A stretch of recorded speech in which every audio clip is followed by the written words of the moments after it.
আমরা অনেক সময় দেখা যায় প্রশ্ন শেষ করার আগেই নিজে উত্তর দেওয়া শুরু করি। প্লিজ এই কাজটা করবেন না। আপনাকে কেউ যখন কোনো ডিসকাশন শুরু করছে, সে প্রশ্ন শুরু করলে শেষ করতে দেয়া, এটা একটা কার্টেসি।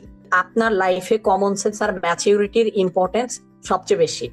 লিডারশিপ বলতে আসলে পদ বা পদবি বোঝায় না, যে পদক্ষেপ নিতে পারে সেই লিডার। টার্গেট হবে আপনাকে কিছু অ্যাকশন প্ল্যান দিয়ে হেল্প করা।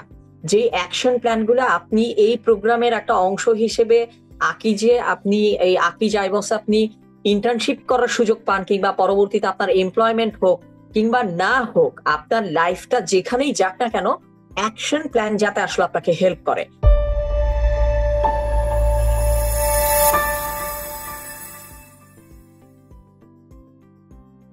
দেখেন, আমাদের লাইফের পুরো পৃথিবীর ইকুয়েশন খুব সিম্পল। এটাকে বলা হয় অ্যাকশন এবং রেজাল্ট। আপনি অ্যাকশন নেবেন, রেজাল্ট আসার সম্ভাবনা বাড়বে। আপনি অ্যাকশন নেবেন না, রেজাল্ট আসার সম্ভাবনা কমে যাবে। সো আজকের এই পুরো ডিসকাশনে আমি আপনাদেরকে যেটা চেষ্টা করব, কয়েকটা অ্যাকশন প্ল্যান আমি আপনাদেরকে ধরাই দিব। যে অ্যাকশন প্ল্যানটা, দেখেন আমার এখানে টোটাল সেশন টাইম হচ্ছে 70 মিনিট থেকে 90 মিনিটের মতো। সো আমরা যদি একজন মানুষ হিসেবে 70 বছর বা 75 বছর যদি আমরা বাঁচি, আপনার যাতে পুরো 75 বছরের গড় আয়ু পর্যন্ত যাতে আপনার লেসনটা কাজে লাগে, ওইটা আমি একটু মেক শিওর করার চেষ্টা করব। ছোট্ট একটু ব্রিফ আমি একটু ইন্ট্রোডাকশন এবং একটু রেলেভেন্ট ব্যাকগ্রাউন্ড আপনাদের সাথে একটু শেয়ার করি, তাহলে হয়তো আমাদের কিছু কথা আগাতে ইজি হবে। আমার নাম মাশাহিদ হাসান। আমি একাডেমিক্যালি, দেখেন আমার স্কুল কলেজ দুটোই ঢাকার বাইরে ছিল। আমি বরিশাল জিলা স্কুল থেকে আমার এসএসসি ছিল, পরবর্তীতে টাঙ্গাইলের major general Mahmudul Hasan ideal college থেকে আমার পরবর্তীতে এইচএসসি হয়। আবার একাডেমিক্যালি আমি জাহাঙ্গীরনগর আইবিএ থেকে বিবিএ করি। তখন আমি বুঝলাম, হ্যাঁ, বিবিএ দিয়ে আমার পক্ষে কর্পোরেটের আসলে কিছু কিছু জায়গায় কাজ করার সুযোগ রয়েছে। পরবর্তীতে আমি চেষ্টা করি ডেভেলপমেন্ট স্টাডিজ একটা মাস্টার্স করতে, এবং সেই মাস্টার্সটায় আমি বাই দ্য গ্রেস অফ আল্লাহ আমি ফার্স্ট ক্লাস ফার্স্ট হই। এবং বিবিএ এর কারণে আমার কর্পোরেটের কাজ করার যে একাডেমিক আন্ডারস্ট্যান্ডিং, সেই আন্ডারস্ট্যান্ডিংটা তৈরি হয়। মাস্টার্স এর কারণে আমার এনজিওর আন্ডারস্ট্যান্ডিংটা তৈরি হয়। এবং এর পরবর্তীতে আমার দেশের বাইরে বিভিন্ন কম্পিটিশনে আমার যাওয়ার সুযোগ হয় বাংলাদেশকে রিপ্রেজেন্ট করার। আমি কিছু ছোট্ট গ্লিমস এবং হাইলাইটস আমি আপনাদেরকে দেখাই, তাহলে যেটা আপনাদের হয়তো জানা থাকলে ইজি হবে, কারণ আমার সেশনটা অনেক অনেক বেশি সামারাইজড হবে। আপনি দেখবেন যে আমার প্রায় কর্পোরেটেও 40টার কাছাকাছি প্রতিষ্ঠানের সাথে আমার ট্রেনিং বা কনসালটেন্সির কাজ করার সুযোগ হয়েছে। গভর্নমেন্টেও প্রায় 50টার কাছাকাছি প্রতিষ্ঠানের সাথে কাজ করার সুযোগ হয়েছে। এনজিওতেও প্রায় 25টার মতো প্রতিষ্ঠানের সাথে আমার ট্রেনিং রিলেটেড এবং কনসালটেন্সি রিলেটেড কাজ করার সুযোগ হয়েছে। ইভেন আজকে আপনাদের এখানে সেশন নেওয়ার আগেও আজকে আমার একটা ডে লং ট্রেনিং প্রোগ্রাম ছিল ফিনল্যান্ড বেসড একটা এনজিওর সাথে। আমি যেটা করব, এই যে কর্পোরেট, গভর্নমেন্ট এবং এনজিওর আমার যে 100টা প্রতিষ্ঠানে অন্তত একটু একটু করে ভিজিট করে তাদের কিছু কালচার দেখার সুযোগ হয়েছে, আমি সেটার কিছু সামারি আমি আপনাদের সাথে শেয়ার করব, যাতে ওই সামারিগুলো আপনাদেরকে হেল্প করে কমিউনিকেশনের ব্যাপারে বা আপনার নিজের ওভারঅল স্কিল ডেভেলপমেন্টের ব্যাপারে। এগুলো হচ্ছে আমার বিভিন্ন যে জাস্ট অ্যাট এ গ্ল্যান্স যে প্রতিষ্ঠানগুলো আমার পোর্টফোলিওতে আছে, এগুলো হচ্ছে আমার কিছু কর্পোরেট অ্যাসাইনমেন্টের ছবি। ঠিক আছে, সো এগুলোর কিছু এক্সাম্পল আমি শেয়ার করব। এগুলো হচ্ছে আমার গভর্নমেন্ট অর্গানাইজেশন গুলোর সাথে যে আমার বিভিন্ন কাজ করা হয়েছে সেটার কিছু সামারি। এটা হচ্ছে আমার এনজিওর সাথে যে কাজ করার সুযোগ হয়েছে সেটার কিছু সামারি। এইখানে দেখেন, আমি আপনাদেরকে যাওয়ার আগে একটা ইম্পর্টেন্ট জিনিস আমি একটু আপনাদেরকে ধরাই দিয়ে যাই। যারা যারা এখন আর্লি ক্যারিয়ারে আছেন, যাদের ইংরেজি ভালো, তারা যদি তাদের মূল কাজের পাশাপাশি কিংবা পড়াশোনার কাছাকাছি যদি ইন্টারন্যাশনাল এনজিওর সাথে কোনো ওয়েতে আপনি কাজ করতে চান, আপনার 3টা ওয়ে আছে কাজ করার। সো কমিউনিকেশনের পাশাপাশি আমি আপনাদেরকে এক্সট্রা কিছু ইনফরমেশন দিয়ে হেল্প করব।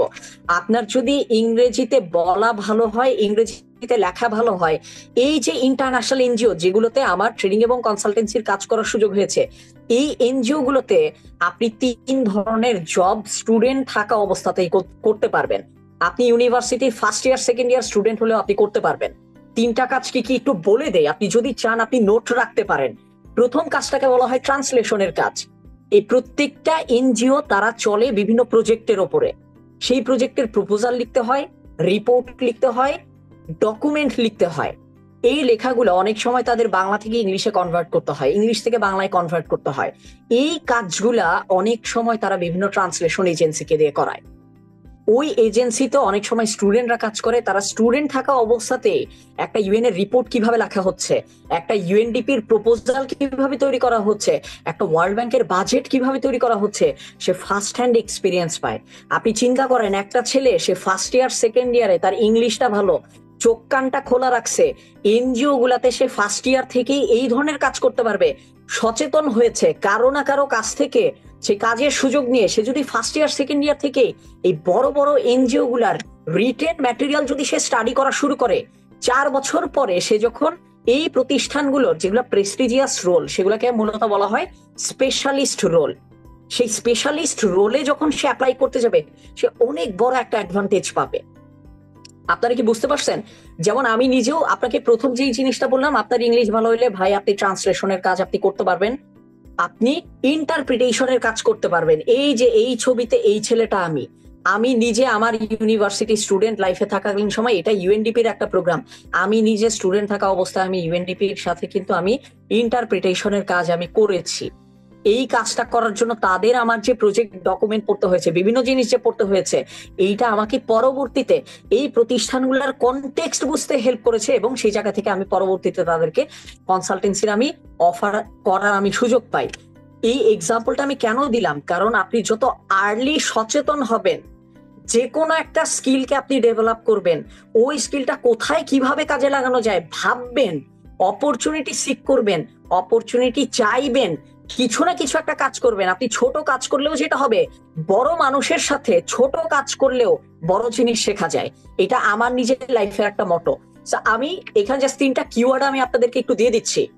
ইংলিশ ভালো, কারেন্ট স্টুডেন্ট, জব পাচ্ছেন না, পার্ট টাইম কিছু না কিছু একটা করে খাইতে হবে, প্লিজ ওই টাইমে এনজিওর সাথে হয় ট্রান্সলেশনের কাজ করেন, নয় ইন্টারপ্রিটেশনের কাজ করেন, নয় ট্রান্সক্রিপশনের কাজ করেন। ট্রান্সক্রিপশন মানে অডিও শুনে শুনে লিখে ফেলা। অ্যাটলিস্ট আপনাকে না খেয়ে থাকতে হবে না।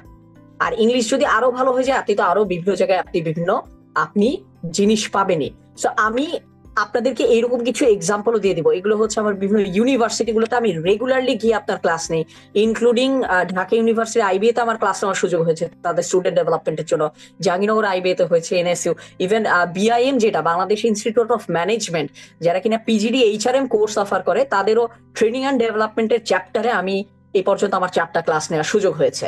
সো এগুলো কিছু ফরেন সার্টিফিকেশন, আমি স্টুডেন্টদের সাথে প্রচুর কাউন্সিলিং এ বসে, এটা তারা একটা ছোট্ট সামারি, এগুলোর উপর আমার নিজে লেখা বই আছে।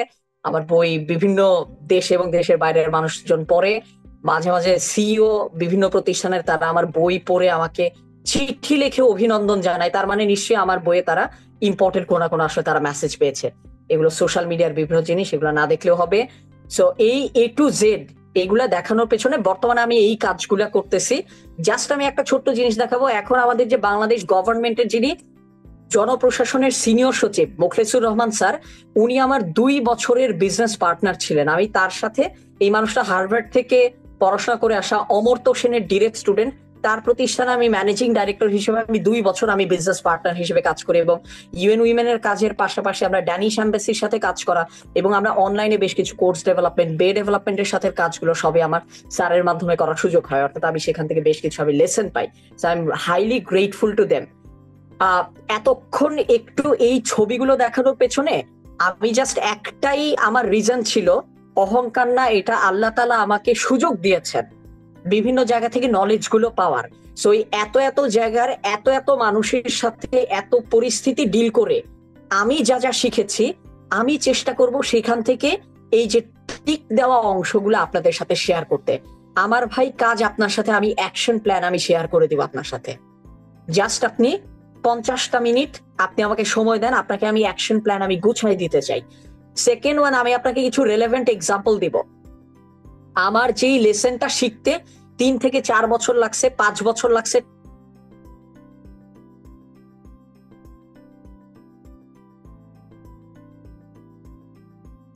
আমি আপনার লার্নিংটা ইজি হয়। ফাইনালি আপনার টার্গেট হবে, আপনাকে আমি কিছু কিওয়ার্ড দিয়ে দিব, ভাই এই কিওয়ার্ড গুলো আপনি মাথায় রাখবেন, এই কিওয়ার্ড গুলোকে আপনি অ্যাপ্লাই করবেন। আমার টার্গেট আপনার যাতে অ্যাকশন থেকে রেজাল্ট আসে। আমার কাছে ট্রেনিং মানে স্পিচ না, ট্রেনিং মানে আপনি আমার মুগ্ধ হয়ে কথা শুনতেছেন সেটা না। আমার কাছে ট্রেনিং মানে ভাই আপনি আমার কাছ থেকে অ্যাকশন প্ল্যান নিয়ে যাবেন, অ্যাপ্লাই করবেন, রেজাল্ট কাজে লাগাবেন, আমাকে বলবেন আপনার রেজাল্টটা শেষ পর্যন্ত কাজে লাগছে কিনা। এবং আজকের এই পুরো জায়গা থেকে প্লিজ একটা জিনিস মাথায় রাখবেন, আমি অনেকগুলো অ্যাকশন প্ল্যান আমি আপনাকে দিব, আপনার মাঝে মাঝে একটু হতাশ লাগতে পারে যে এতগুলো অ্যাকশন প্ল্যান সব আমি ধরতে পারতেছি না, সব আমি অ্যাপ্লাই করতে পারতেছি না। একটা জিনিস মনে রাখবেন, আপনার টার্গেট হচ্ছে এইটা, এই বেলুন গুলা প্রত্যেকটা হচ্ছে আমার দেওয়া অসংখ্য অ্যাকশন প্ল্যানের একটা। আপনি সেখান থেকে বাছাই করবেন কোনটা কোনটা আপনার পক্ষে।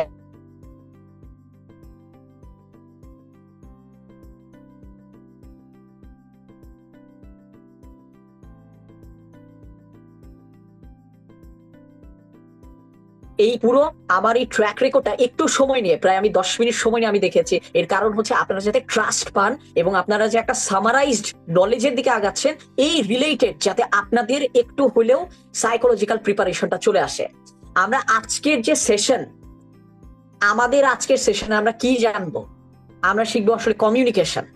এবং কমিউনিকেশনের এই জিনিসটা দেখেন কিভাবে শিখবেন, আমি সহজ একটা জিনিস দিয়ে আপনাদেরকে ধরাই দিব। দেখেন, আমি কোনো ফরেন এক্সাম্পল আপনাকে দিব না, থিওরি দিব না, এমন কিছু দিব না যেটা আপনার বুঝতে কষ্ট হবে। আমি খুব প্র্যাকটিক্যাল কয়েকটা শব্দ আমি ধরাই দিব, আপনি শব্দ মাথায় রাখবেন, দেখবেন আপনার কাজ হয়ে যাবে। যেই ছেলেটা 4 বছরের একটা কমিউনিকেশনের উপরে অনার্স করে, এরপরে 1 থেকে 2 বছরের মাস্টার্স করে, কেউ যদি কমিউনিকেশন উপরে 5 থেকে 7 বছরের পিএইচডিও করে, তারা ওই 7-8 বছরে যা যা শিখে সবকিছুকে আসলে 4টা ওয়ার্ডে নিয়ে আসা যায়। আমি জাস্ট আপনাদের বলবো ওই 4টা ওয়ার্ড মনে রাখবেন। আমাদের লাইফে আমরা চাইলেও অনেক নলেজ না মাথায় থাকবে না। আপনি যদি জাস্ট আপনি কিওয়ার্ড, আমি একটু আগে আপনাকে এই জায়গায় বলছি ভাই আপনার কাজ হচ্ছে আমার এই 3টা জিনিস ফলো করা। আমি আপনাকে কোথায় অ্যাকশন প্ল্যান দিচ্ছি, কোথায় এক্সাম্পল দিচ্ছি, কোথায় আমি কিওয়ার্ড দিচ্ছি, আপনি এই 3টা জিনিস আপনি মনে রাখবেন, আপনার জন্য অ্যাপ্লাই করা সহজ হবে। মানুষ বড় সেন্টেন্স মনে রাখতে পারে না, বড় উদাহরণ মনে রাখতে পারে না, শব্দ মনে রাখবেন, অ্যাপ্লাই করা ইজি হবে। চলেন আমরা কমিউনিকেশনের জাস্ট ওই 4টা শব্দ আমরা মনে রাখি। পৃথিবীতে আপনাকে কমিউনিকেশনে যে যাই শেখাক না কেন, ঘুরে ফিরে এই 4টাই শব্দ। আপনি মানুষকে বোঝাতে পারেন কিনা, আপনি মানুষকে বুঝতে পারেন কিনা, শেষ। যে এই 4টা শব্দ বুঝে তার কমিউনিকেশনে শেখার আর কিছু নাই। আমি একটু যেটা করব, আমাদের এখানে যেহেতু অনেক অনেক বেশি পার্টিসিপেন্ট, এই কারণে আমি যখন মাঝে মাঝে আপনাদেরকে জিজ্ঞেস করব যে আপনারা কি এটা বুঝতে পেরেছেন, তখন আপনারা যেটা করতে পারেন সেটা হচ্ছে চ্যাট বক্সে ওয়াই লিখবেন। ওয়াই লিখলে আমি বুঝতে পারবো যে আমার কনসেপ্ট আপনারা বুঝতে পারছেন। আপনাদের ওয়াই হচ্ছে আমাকে ফলো করতে হেল্প করবে। ভাই কমিউনিকেশন পৃথিবীতে আপনাকে যে যেভাবেই শেখাক না কেন, বোঝাতে পারা, বুঝতে পারা, এই দুটা পারেন, শেষ, আপনি কমিউনিকেশনের মাস্টার, আর কিচ্ছু লাগবে না। কিন্তু আপনি যখন প্র্যাকটিক্যালি কাজ করতে যাবেন, প্রফেশনালি, একটা ওয়ার্ড অ্যাড করতে হবে। এটা হচ্ছে আপনি যথাযথভাবে বোঝাতে পারছেন কিনা, বুঝতে পারছেন কিনা। এই কেউ দাগাদাগি করেন না, ঠিক আছে? একজন অলরেডি দাগাদাগি করতেছেন। সো কমিউনিকেশনে আপনাকে এইটা মাথায় রাখতে হবে যে কমিউনিকেশন মানে বোঝাতে পারা, বুঝতে পারা, দুইটাই। কিন্তু এর আগে একটা শব্দ আছে, এটার নাম হচ্ছে যথাযথভাবে। এখন এই যে যথাযথভাবে বোঝাতে পারা, এইটার জন্য এখন আমি আপনাকে 7টা কিওয়ার্ড দিব। মনে করেন অ্যাকচুয়াল লার্নিং এখান থেকে শুরু হইতেছে, ঠিক আছে? আপনার কমিউনিকেশনের ভেতরে কি কি কম্পোনেন্ট থাকলে আপনি বুঝবেন আপনার কমিউনিকেশন যথাযথ হচ্ছে। 7টা কিওয়ার্ড আছে। প্রথম যে কিওয়ার্ড, এটা হচ্ছে কমপ্লিট। এক্সাম্পল দিয়ে দেখেন, এই ইংলিশ লেখা আপনারা পড়ে নিতে পারবেন, ঠিক আছে? এই আমি এইটা একদমই রিড আউট করবো না, আমি প্রত্যেকটাই জাস্ট আপনাকে এক্সাম্পল দিব। এক্সাম্পল দিই, তাহলে আপনি বুঝতে পারবেন। মনে করেন আপনি আপনার প্রতিষ্ঠানে কাজ করতেছেন, আপনাকে হয়তো, আমি আকিজের পার্সপেক্টিভ থেকেই বলি, মনে করেন আপনাকে কোনো একটা প্রোডাক্টের প্রোটোটাইপ তৈরি করতে হবে, আপনাকে 7 দিন সময় দেওয়া হয়েছে। আপনি দেখলেন কোনো একটা কারণে আপনি মাসের 7 তারিখে সেটা জমা দিতে পারতেছেন না। আপনি সুপারভাইজারকে ফোন দিচ্ছেন যে স্যার বা ভাইয়া, আমি তো আসলে এটা 7 দিনের মধ্যে জমা দিতে চেয়েছিলাম, আমি এটা জমা দিতে পারতেছি না। আপনি যদি আপনার কমিউনিকেশন এইখানে এন্ড করে দেন, আপনার সুপারভাইজার আপনাকে পাল্টা প্রশ্ন করবে আপনি তাহলে কবে জমা দিতে পারবেন। যদি তার কাছে শিডিউলের ফ্লেক্সিবিলিটি থাকে, আপনি তখন ব্ল্যাঙ্ক হয়ে গেলেন। কারণ আপনি যখন প্রথম তাকে কল দিয়েছেন, আপনি জাস্ট এইটুকু ভেবেই কল দিয়েছেন, ভাই এটা আমি এখন জমা দিতে পারবো না। কিন্তু ওই সময় আপনার মাথায় কাজই করে নাই যে আজকে যদি আমি এটা এখন জমা দিতে না পারি, কবে তাহলে জমা দিতে পারবো। এইটা আমার একটা রিজনেবল এবং লজিক্যাল ফলো আপ প্রশ্ন হিসেবে আসতেই পারে। আপনার কমিউনিকেশন কমপ্লিট হচ্ছে না। আপনার কমিউনিকেশন কমপ্লিট হবে এইভাবে, ভাই আমাকে একটা কাজ দিয়েছিলেন, 7 তারিখে জমা দিতে বলছিলেন, আমি এই এই কারণে আমি জমা দিতে পারতেছি না, অ্যাপোলজি ফ্রম মাই সাইড, আমি 2 দিনের মধ্যে জমা দিতে চাচ্ছি। ভাই আমি যদি 2 দিনের মধ্যে জমা দিই কাজ কি হবে? Now your communication has been completed.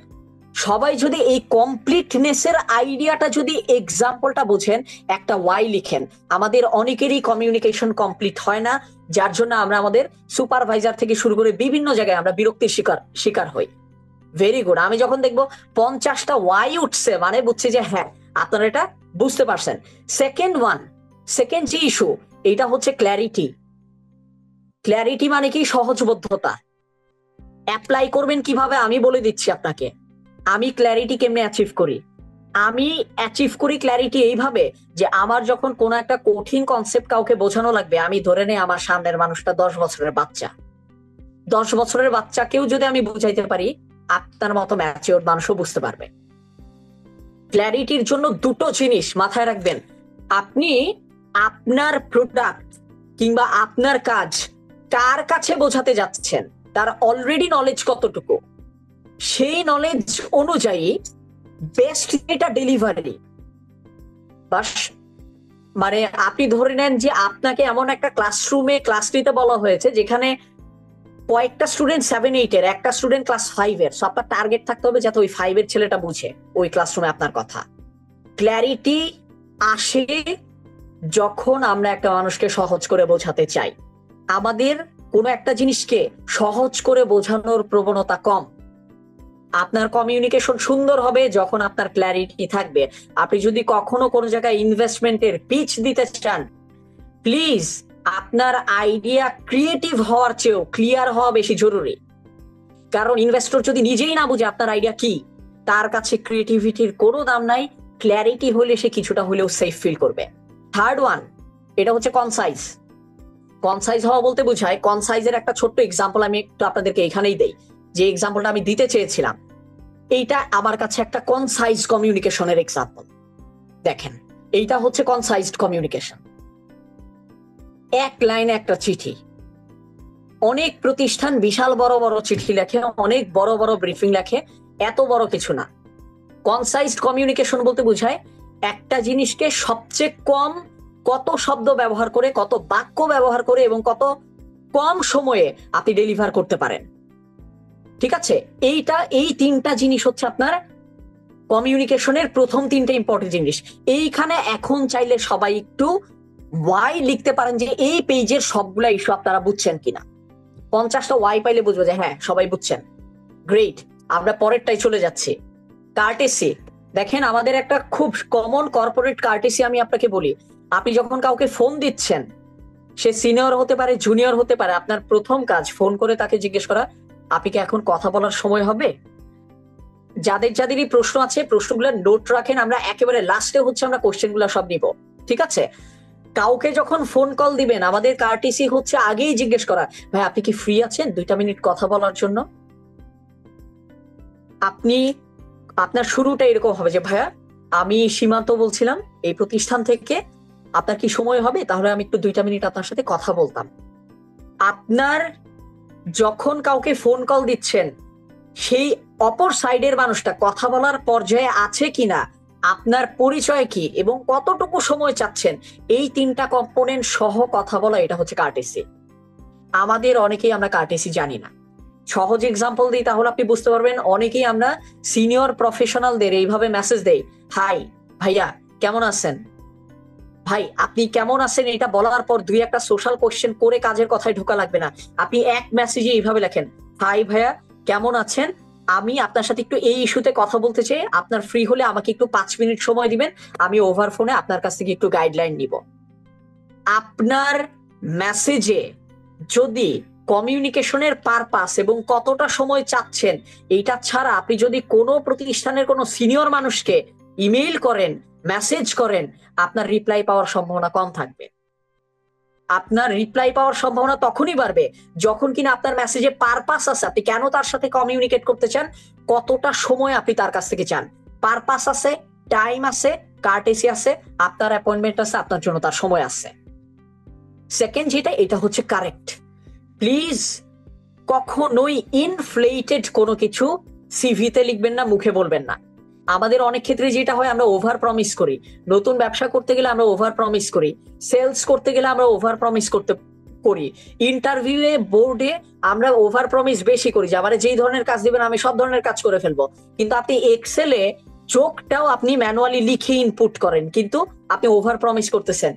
Please একটা জিনিস সবসময় মনে রাখবেন, ইন্টারভিউ এর একটা জিনিস আমি আপনাকে বলি, আপনারা তো সবাই আপনার ইন্টারভিউ বোর্ডে কথা বলতে যাবেন। ইন্টারভিউ বোর্ডে 15 মিনিটে ক্যারিশম্যাটিক ইন্টেলিজেন্ট অ্যান্সার দিয়ে ইমপ্রেস করা ইজি, কিন্তু রিক্রুটেড হয়ে যাওয়ার পরবর্তীতে কাজ দিয়ে ইমপ্রেশন তৈরি করা টাফ। আপনি যদি অনেক বেশি ক্যারিশম্যাটিক হয়ে আপনি একটা ইন্টেলিজেন্ট অ্যান্সার দিয়ে হয়তো 15 মিনিট বা 20 মিনিটের একটা ইন্টারভিউ আপনি একটা মানুষকে কনভিন্স করে ফেললেন, কিন্তু যখন প্র্যাকটিক্যালি আপনি কাজ করতে যাবেন, প্রতি মোমেন্টে আপনি অ্যাসেসমেন্টের মুখোমুখি হবেন। আপনি রিটেন কমিউনিকেশনেই যান, ওরাল কমিউনিকেশনেই যান, প্লিজ কারেক্ট থাকেন এবং কখনোই বাড়ায় কোনো কিছু বলবেন না। এই পেজটা যদি সবাই বুঝি, তাহলে একটা ওয়াই লিখে ফেলেন, তাহলে আমি বুঝতে পারবো হ্যাঁ আমরা এই পর্যন্ত আসি। ওকে, গ্রেট। আরে 50, আপনার তো খুব ফাস্ট, 50টা খুব দ্রুত হয়ে যাচ্ছে। লাস্টের দুইটা জিনিস, কংক্রিট অ্যান্সার আমি এক্সাম্পল দিই তাহলে আপনারা বুঝতে পারবেন। আপনাকে একটা জায়গায় সেলস মনিটর করতে পাঠাইছে, একটা প্রোডাক্টের আসলে সেলস কত হচ্ছে, মনে করেন আপনি মোবাইল ফোন আপনাকে সেল করতে দেওয়া হয়েছে, আপনার টার্গেট হচ্ছে 1000টা ফোন সেল করা। এখন আপনার নিজস্ব একটা ডিস্ট্রিক্টে 1 মাসে আপনাকে জিজ্ঞেস করা হলো যে সেলসের কন্ডিশন কি, অ্যান্সার দিলেন ভালো, that is not a concrete answer. আপনাকে অ্যান্সার দিতে হবে স্যার আমার টার্গেট ছিল এত, অ্যাচিভ করেছি এত, গ্যাপ আছে এত, আমার হাতে সময় আছে এত, ওই গ্যাপ ফিলিং এর জন্য এইগুলা হচ্ছে আমার স্ট্র্যাটেজি। কংক্রিট হয় কিভাবে বলি, কংক্রিট হয় একটা কমিউনিকেশন যখন আপনি নাম্বারস ইউজ করেন, যখন আপনি ফ্যাক্ট ইউজ করেন। সবকিছু ভালো চলতেছে, satisfactory, up to the mark, এগুলা কখনোই, এই সমস্ত অ্যাডজেক্টিভ মার্কা কথাবার্তা, এগুলা কখনোই কোনো কংক্রিট কমিউনিকেশনের কোনো লক্ষণ না। আপনি চেষ্টা করবেন নাম্বার ইউজ করতে। আমি আরেকটা ছোট্ট এক্সাম্পল দিই, তাহলে আপনি বুঝতে পারবেন। যেমন আমি কয়েকদিন আগে একজনের সিভিতে আমি তাকে শিখাই দিয়েছিলাম যে আপনি সিভিতে যত পারেন আপনি নাম্বার ইউজ করবেন। সে আমাকে তার সিভি পরে বানায় দেখাইছে, সে একটা স্টোর হাউস মেইনটেইন করে, যে স্টোর হাউসটা 12,000 স্কোয়ার ফিটের। সে 10টা ট্রাকের সাপ্লাই চেইন সে মেইনটেইন করে। তার ফ্যাক্টরিতে ইন টোটাল 347 জন এমপ্লয়ি রয়েছে। সে একটা প্রজেক্ট ডেলিভারিতে 12 দিন, 6 মাসের প্রজেক্টে সে 12 দিনের টাইম সে সেভ করছে। এই যে নিউমেরিক এক্সাম্পল, এই প্রত্যেকটা জিনিস হচ্ছে কংক্রিটনেসের এক্সাম্পল। আপনার বক্তব্যের সংখ্যা যখন থাকবে তখন আপনার বক্তব্য কংক্রিট হবে, ঠিক আছে? সেকেন্ড ওয়ান, কনসিডারেশন বলতে কি বোঝায় আমি আপনাকে বলে দিচ্ছি। সেটা হচ্ছে আপনি মনে করেন কোন একটা কর্পোরেট প্রোগ্রামে গেলেন, একজন গেস্ট এই মাত্র কথা বলে স্টেজ থেকে নামছে, সামনের সিটে বসা, উনি 20-30 মিনিট কথা বলছে, একটু পরে চলে যাবেন। এখন উনি আপনার লং কোনো কনভারসেশনের জন্য কিন্তু তিনি প্রস্তুত না।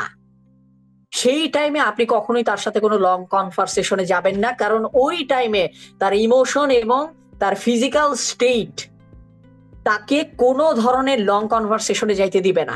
আমি একটা ছোট্ট এক্সাম্পল দিই, তাহলে আপনি বুঝতে পারবেন। এই পুরো এক্সাম্পলের একটাই মূলনীতি, একটাই কনক্লুশন, সেটা হচ্ছে আপনি যখন কারোর সাথে যে কোনো কথা বলতে যাবেন, সেই মুহূর্তে মানুষটা কি কথা শোনার মতো পর্যায়ে আছে, তার হাতে কতটুকু সময় আছে আমার কথা শোনার জন্য, এইটুকু একটু আন্ডারস্ট্যান্ড করে নিবেন, সেইটা অনুযায়ী কথা বলবেন। এক্সাম্পল দিয়ে দিই, তাহলে আপনারা বুঝতে পারবেন। আমার বাংলাদেশে একটা খুব প্রথম সারির ঔষধ কোম্পানিতে আমার ট্রেনিং দেওয়ার সুযোগ হয়েছিল। ওইটার এইচআর ম্যানেজারের সাথে আমি যখন বসেছিলাম, তখন আমাকে ওইটার এইচআর ম্যানেজার একটা অ্যামেজিং তার স্ট্র্যাটেজি শেয়ার করে। সেটা হচ্ছে উনি উনার সিইওর উইকলি শিডিউল এর একটা কপি নিজের কাছে রাখতেন, এবং সেখানে দেখা যেত তার সিইও কবে কোন কাজ করতেছে এবং কোন কাজটা আসলে তাকে কতটুকু মেন্টালি স্ট্রেসড বানাবে, উনি ওইটা ক্যালকুলেট করতেন। যেমন মনে করেন সিইও গলফ খেলতে যাবে, এই কাজটাকে অত বেশি মেন্টালি করবে না, স্ট্রেসড করবে না। কিন্তু সিইও কোনো একটা আপনার ট্যাক্স লয়ারের সাথে বসবে, বা লিগাল অ্যাডভাইজারের সাথে বসবে। এখন আমরা কিন্তু ট্যাক্স লয়ার আর লিগাল অ্যাডভাইজারের সাথে কিন্তু আমরা মনের আনন্দে রোমান্টিক আলাপ করতে কিন্তু আমরা বসি না, আমরা তাদের সাথে খুবই সিরিয়াস এবং সেন্সিটিভ আলাপ করতে আমরা বসি। তো উনি যেটা করতেন, উনি দেখতেন তার সিইওর সাপ্তাহিক শিডিউলে কোন কোন কাজগুলা তার সিইওর জন্য লেস স্ট্রেসফুল, তিনি ওই সময়গুলাকে মার্ক করে রাখতেন। উনার যদি কোনো ইনোভেটিভ আইডিয়া আসে বা উনার যদি সিইওর সাথে কোনো কিছু শেয়ার করার প্রয়োজন হইতো, উনি ওই সাপ্তাহিক শিডিউল দেখে ওই যে লেস স্ট্রেসফুল কাজ ওই টাইমে উনি সিইওর অ্যাপয়েন্টমেন্ট নেওয়ার চেষ্টা করতেন বা তার সাথে ইনফরমালি কথা বলার চেষ্টা করতেন। That is a very smart strategy, যে কিভাবে আপনি একটা মানুষের ইমোশনকে কনসিডারেশনে নিয়ে আপনি তার সাথে কমিউনিকেট করবেন এবং আপনি তার সাথে একটা মিনিংফুল রিলেশনশিপ আপনি তৈরি করবেন। আরেকটা ছোট্ট এক্সাম্পল আমি আপনাকে দেই, এইটাও বাংলাদেশের খুবই নামকরা একটা গ্রুপ অফ কোম্পানির চেয়ারম্যান এবং তার এমডির গল্প। তারা একটা ইন্টারন্যাশনাল কনফারেন্সে গিয়েছে চায়নাতে। তো যিনি চেয়ারম্যান উনার এইজ 60 থেকে 65 এর ঘরে, আর যিনি কিনা এমডি তার এইজ হচ্ছে আপনার 45 থেকে 50 ঘরে। তো যেই মানুষটা আসলে 60 বছর বয়স, ওই মানুষটা কিন্তু হচ্ছে আপনার ফিজিক্যালি মোটামুটি চলতে পারে, কিন্তু হাই লেভেলের স্ট্রেস উনি সবসময় নিতে পারেন না। কিন্তু যার বয়স 45 থেকে 50 ঘরে, উনি তো একটু স্ট্রেস নিতেই পারবেন। সো চীনের ইন্টারন্যাশনাল কনফারেন্স শেষে ওই এমডি এবং চেয়ারম্যান দুইজন ঘুরতে বের হয়েছে চায়নাতে। চেয়ারম্যান এমডি কে বলছে যে আমার একটু চীনের মহাপ্রাচীরটায় যাইতে ইচ্ছে হচ্ছে। ওকে, তারা দুইজন একসাথে চীনের মহাপ্রাচীরে চলে গেছেন। হঠাৎ করে চেয়ারম্যানের ইচ্ছা হয়েছে উনি সিঁড়ি পার করে চীনের মহাপ্রাচীরের একেবারে ওপরে উঠবেন। আমার নিজে 2015-তে চায়নাতে আমার যাওয়ার সুযোগ হয়েছিল এবং আমার প্রথম ইন্টারন্যাশনাল ট্রেনিং আমি দেশের বাইরে আমি চায়নাতেই অফার করি, এবং আমি নিজে পায়ে হেঁটে চীনের মহাপ্রাচীরের একেবারে নিচের সিঁড়ি থেকে আমি টপ পর্যন্ত গেছিলাম। আমি তখন আমি গুনে দেখছিলাম প্রায় 1000-এর ওপরে সিঁড়ি। তো এখন আপনি চিন্তা করে দেখেন, চেয়ারম্যান বলছে সে সিঁড়িতে উঠে ওই ছাদ পর্যন্ত যাবে। এখন এমডি সাহেব তারে বোঝানোর চেষ্টা করতেছে যে আপনি আমার মনে হয় এত স্ট্রেস না নেওয়াই ভালো, কারণ আপনার শরীর কিন্তু এটা আসলে নিতে পারবে না। সো এইভাবে একটু বোঝানোর সময় যেটা হয়েছে, চেয়ারম্যান জিনিসটাকে একটু পার্সোনালি নিচ্ছে। হঠাৎ করে বলছে, এই তুমি কি বলতেছো আমি তাহলে বুড়া হয়ে গেছি? তো এই কথা যখন বলছে, এমডি তখন একটু চুপ হয়ে গেছে। সে বুঝছে যে আসলে তার চেয়ারম্যানের যে ইমোশন বা তার যে সেন্টিমেন্ট, এই সেন্টিমেন্ট সে তখন ধরতে পারছে। চেয়ারম্যান উঠবেই, 1000টা সিঁড়ি যত সময় লাগুক সে খুব জেদি, সে উঠবেই। এমডি তখন একটা ব্রিলিয়ান্ট বুদ্ধি করে। সে যেটা করে যে সে বুঝছে যে চেয়ারম্যান যেহেতু ওপরে 1000টা সিঁড়ি উঠবে, আমি এখন সর্বোচ্চ যেটা করতে পারি সে যাতে আস্তে আস্তে উঠে আমি এটা ইনশিওর করতে পারি। কারণ সে যদি এক টানে 100 সিঁড়ি উঠে তাহলে সে শেষ, তার শরীর ওইখানেই ভেঙে পড়বে। তাকে নিয়ে চীনের মহাপ্রাচীরে না গিয়ে তাকে নিয়ে হসপিটালে দৌড়াদৌড়ি করা লাগবে। কিন্তু এখানে আবার ওনার ইগোতেও লাগতেছে যে তুমি কি বলো যে আমার বয়স বেশি হয়ে গেছে, বুড়ি হয়ে গেছে, উঠতে পারবো না। এমডি তখন যেটা করে চেয়ারম্যানকে দিয়ে 20টা 30টা করে সিঁড়ি উঠায়। পরে এমডি নিজেই চেয়ারম্যানকে বলে যে স্যার আপনি একটু এখানে দাঁড়ান, এখানে একটা ছবি তুলে দেয়। এইভাবে তাকে একটু ব্রেক নেওয়ার সুযোগ দেয়। 3-4টা ছবি তুলে দেয়, আবার উপরে ওঠে। আর 30-40টা সিঁড়ি ওঠার পর আবার যখন ব্রেক লাগে তখন এমডি যেটা করে বলে, স্যার আপনি কি জানেন এইখানে কিন্তু স্যার চীনের মহাপ্রাচীর নিয়ে একটা অ্যামেজিং ইতিহাস আছে। উনি একটু একটা ইতিহাস দাঁড়ায় দাঁড়ায় উনি কিন্তু উঠতে দিচ্ছে না চেয়ারম্যানকে সিঁড়িতে, কারণ তাদের এখানে 10 সিঁড়ি পরপর আলাদা ছোট প্যাসেজ আছে যেখানে আপনি দাঁড়ায় রেস্ট নিতে পারবেন। সো ওই 20-30 সিঁড়ির পরপরই উনি ওই প্যাসেজে দাঁড় করায়, তাকে কখনো চীনের মহাপ্রাচীরের গল্প শোনায়, কখনো ছবি তুলে দেয়, কখনো ভিডিও করে দেয়, কখনো সেইখানে দাঁড়ায় চেয়ারম্যানের মিসেসকে ফোন দিয়ে দেয়, কখনো চীনের ওই মহাপ্রাচীরের ওই ছোট ছোট প্যাসেজে আবার কিছু কিছু জায়গায় আপনার টি শার্ট বিক্রি হয়, যে টি শার্টে লেখা থাকে আই ক্লাইম্ব গ্রেট ওয়াল, সেখানে গিয়ে তাকে একটু টি শার্ট কিনে দেয়। এইভাবে তাকে 30-40টা করে সিঁড়ি একটু উঠে একটু ব্রেক নেয়, এইভাবে তাকে পুরো 1000 সিঁড়ি উঠাইছে। এবং সিঁড়ি যে উঠাইছে, চেয়ারম্যান সাহেব কিন্তু নিজেও বুঝে নাই যে তাকে টেকনিক্যালি প্রতি 30 থেকে 40 সিঁড়ি পর পর রেস্ট নেওয়ানো হয়েছে উইদাউট হার্টিং হিজ সেন্টিমেন্ট। এই দুইটা এক্সাম্পলকে আপনারা বুঝছেন কিনা তাহলে একটু ওয়াই লিখেন, কারণ এইগুলা কিন্তু খুবই প্রিমিয়াম জিনিস। কি এগুলো আসলে বিভিন্ন প্রতিষ্ঠান ঘুরে ঘুরে বিভিন্ন মানুষের কাছ থেকে হচ্ছে এক্সাম্পল গুলা পাওয়া। এই এক্সাম্পলের একটাই লেসন, সেটা হচ্ছে ভাই আপনি যার সাথে কথা বলবেন তার সেন্টিমেন্ট বুঝে কথা বলেন। বুঝতে পারছেন? আপনাকে ভাই কমিউনিকেশন এরিয়াতে আমি উচ্চারণ, বাচন ভঙ্গি এগুলো আমি শিখাইতে পারবো না। এটা আপনি শিখে নিবেন আস্তে আস্তে। কিন্তু আমি আপনাকে যেটা শিখাবো সেটা হচ্ছে আপনি কিভাবে বিভিন্ন সিচুয়েশনের জন্য আপনি যাতে স্মার্ট হন। ভালো কমিউনিকেটর মানে কিন্তু এই না আপনার উচ্চারণ সুন্দর, বাচন ভঙ্গি সুন্দর, আপনার কথা শুনতেই ইচ্ছা হয়, আপনার কণ্ঠ অনেক সুন্দর। আমার কাছে ভালো কমিউনিকেশন এর চেয়েও অনেক বেশি। ভালো কমিউনিকেশন হচ্ছে ভালো চিন্তা করতে পারা। আমি আপনার জন্য ওই চিন্তার খোরাকটা আমি ঢুকাই দিতে চাচ্ছি। 7টা জিনিস আমার দেওয়া শেষ, ঠিক আছে? এখন আপনার জন্য 5টা সরাসরি অ্যাকশন প্ল্যান। আমি বলেছি না যে 16 ঘন্টার ট্রেনিং আমরা যা যা শিখাই সেটার আমি কিছু কনক্লুশন আপনার এখানে শেয়ার করে দিব। এই 5টা জিনিস প্লিজ আপনি যদি আপনার পার্সোনাল লাইফে এবং অফিসে যদি অ্যাপ্লাই করতে পারেন, আপনি গ্যারান্টেড আপনার জায়গা থেকে আপনি গ্রোথ পাবেন। প্রথম জিনিস, প্লিজ অফিসের ভেতরে আপনার অ্যাপ্রোচ হবে এরকম, আপনি কোচেবল। কোচেবলের বাংলা হচ্ছে কে শেখানো যায়। বুঝতে পারছেন? আপনার যদি শেখার আগ্রহ না থাকে, আপনার যদি কি বলে কেউ শিখাইতে চাচ্ছে আপনি রিসিভ করতে পারতেছেন না, আপনার ভুল ধরায় দেওয়া হচ্ছে, আপনি সেটাকে পজিটিভলি নিচ্ছেন না, আপনি বিপদে পড়ে যাবেন। একটা জিনিস সবসময় মনে রাখবেন, এটা আমি সবসময় আমার পার্টিসিপেন্টদের, আমি প্রচুর পরিমাণ 1-to-1 কিন্তু আমি এক্সিকিউটিভ কোচিং করাই, আমি প্রচুর পরিমাণ আপনার 1-to-1 কাউন্সিলিং করাই, যে বইগুলো আমার সেই কাউন্সিলিং সেশন থেকে। আমি তখন তাদেরকে একটা জিনিস শিখাই দেই, ভাই আপনি যদি দেখেন আপনার জবের রিকোয়ারমেন্ট 70% ম্যাচ করছে, 30% ম্যাচ করে নাই, আপনারা নিয়ে ইন্টারভিউ বোর্ডে ধরছে যে আপনি তো এগুলো এগুলো পারেন না, আপনি অ্যাটলিস্ট বলবেন যে স্যার আপনি যা যা চাচ্ছেন আমি 70% পারি, ওইটা আমি ডেলিভার করব, আর বাকি যেই 30% পারি না আমি শিখে নিয়ে আপনাকে ডেলিভার করব। আপনি যদি 10টা এরকম জায়গায় বলেন, 3টা জায়গাও যদি আপনার কথায় বিশ্বাস করে আপনাকে সুযোগ দেয় যে ছেলেটার শেখার আগ্রহ আছে, তাকে আমি নিজের মতো করে গড়ে নিতে পারবো, তখন আপনার অপরচুনিটিস বাড়বে। দেখেন, লাইফে আপনি কখনোই পারফেক্ট হবেন না, আপনি বেস্ট হবেন না। যখন আপনি বেস্ট না, আপনি একটা জিনিস পারেন না, তখন জিনিসটা কি জেনে আপনি কনফিডেন্টলি বলবেন যে স্যার এটা আমি পারি না, কিন্তু আমি শিখে আপনাকে ডেলিভার করব। একটা জিনিস মনে রাখবেন, একটা পার্সপেক্টিভ আমি আপনাদেরকে একটু দেই। একটা প্রতিষ্ঠান তারা ধরে রাখলো আজকে আমি 10-এ যেই ছেলেটা 8 পাবে তাকে আমি রিক্রুট করব, আপনি পাইছেন 7, তখন আপনি জব পাইতে পারেন। যদি আপনি ইন্টারভিউ বোর্ডে এটা প্রুফ করতে পারেন, স্যার আমার কাছে তো 7 পাইছেন, আপনি বাংলাদেশের জব মার্কেটে অন্য যাদের পাবেন তারা 5-6-এর বেশি আপনাকে ডেলিভার করতে পারবে না।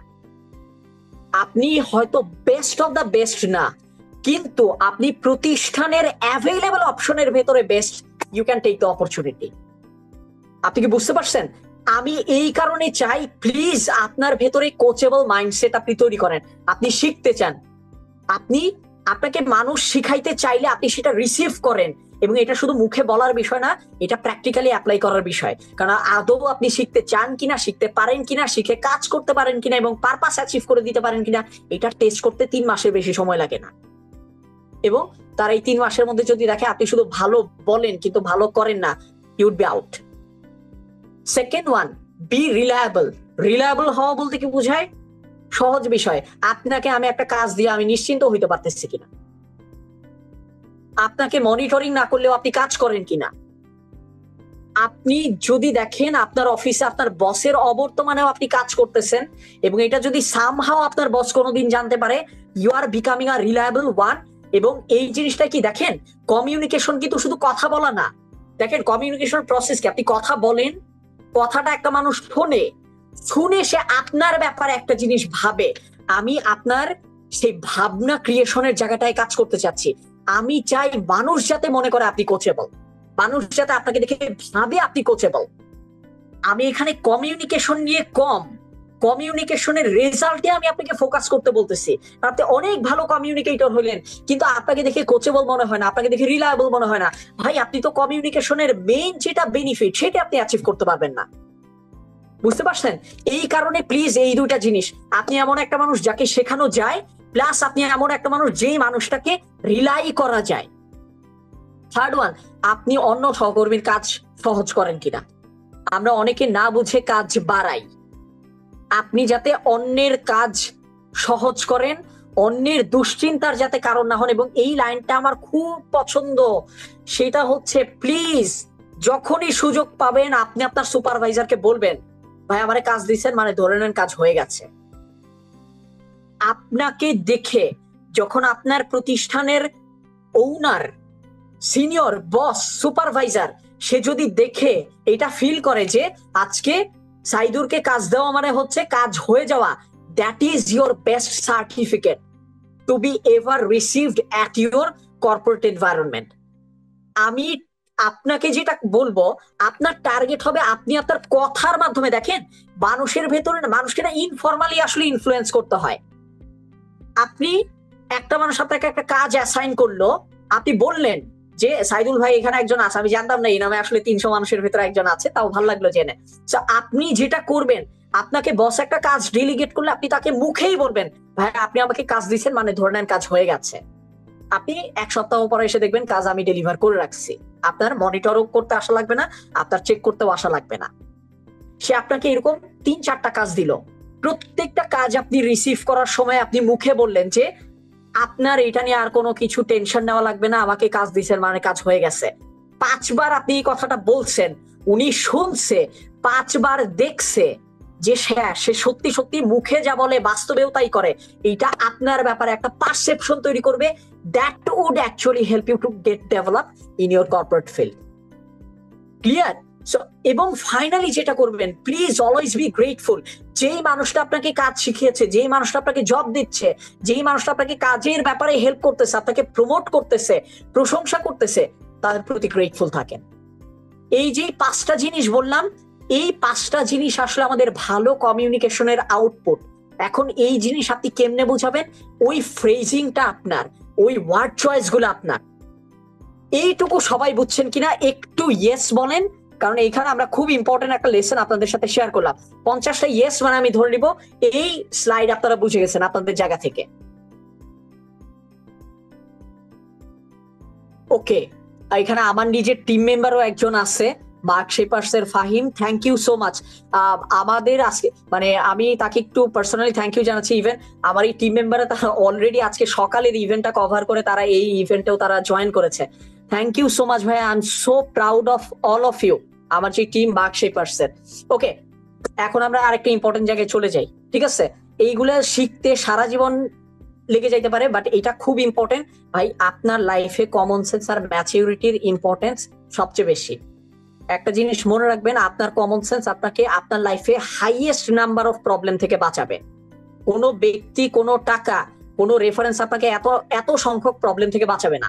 আপনার যদি ম্যাচিউরিটি এবং কমন সেন্স থাকে, এটা শুধুমাত্র আপনাকে আপনার প্রফেশনেই গ্রো করতে হেল্প করবে না, এইটা আপনাকে যে কি পরিমাণ কি বলে মানে বিপদ থেকে, রিস্ক থেকে বাঁচাবে আপনি কল্পনাও করতে পারবেন না।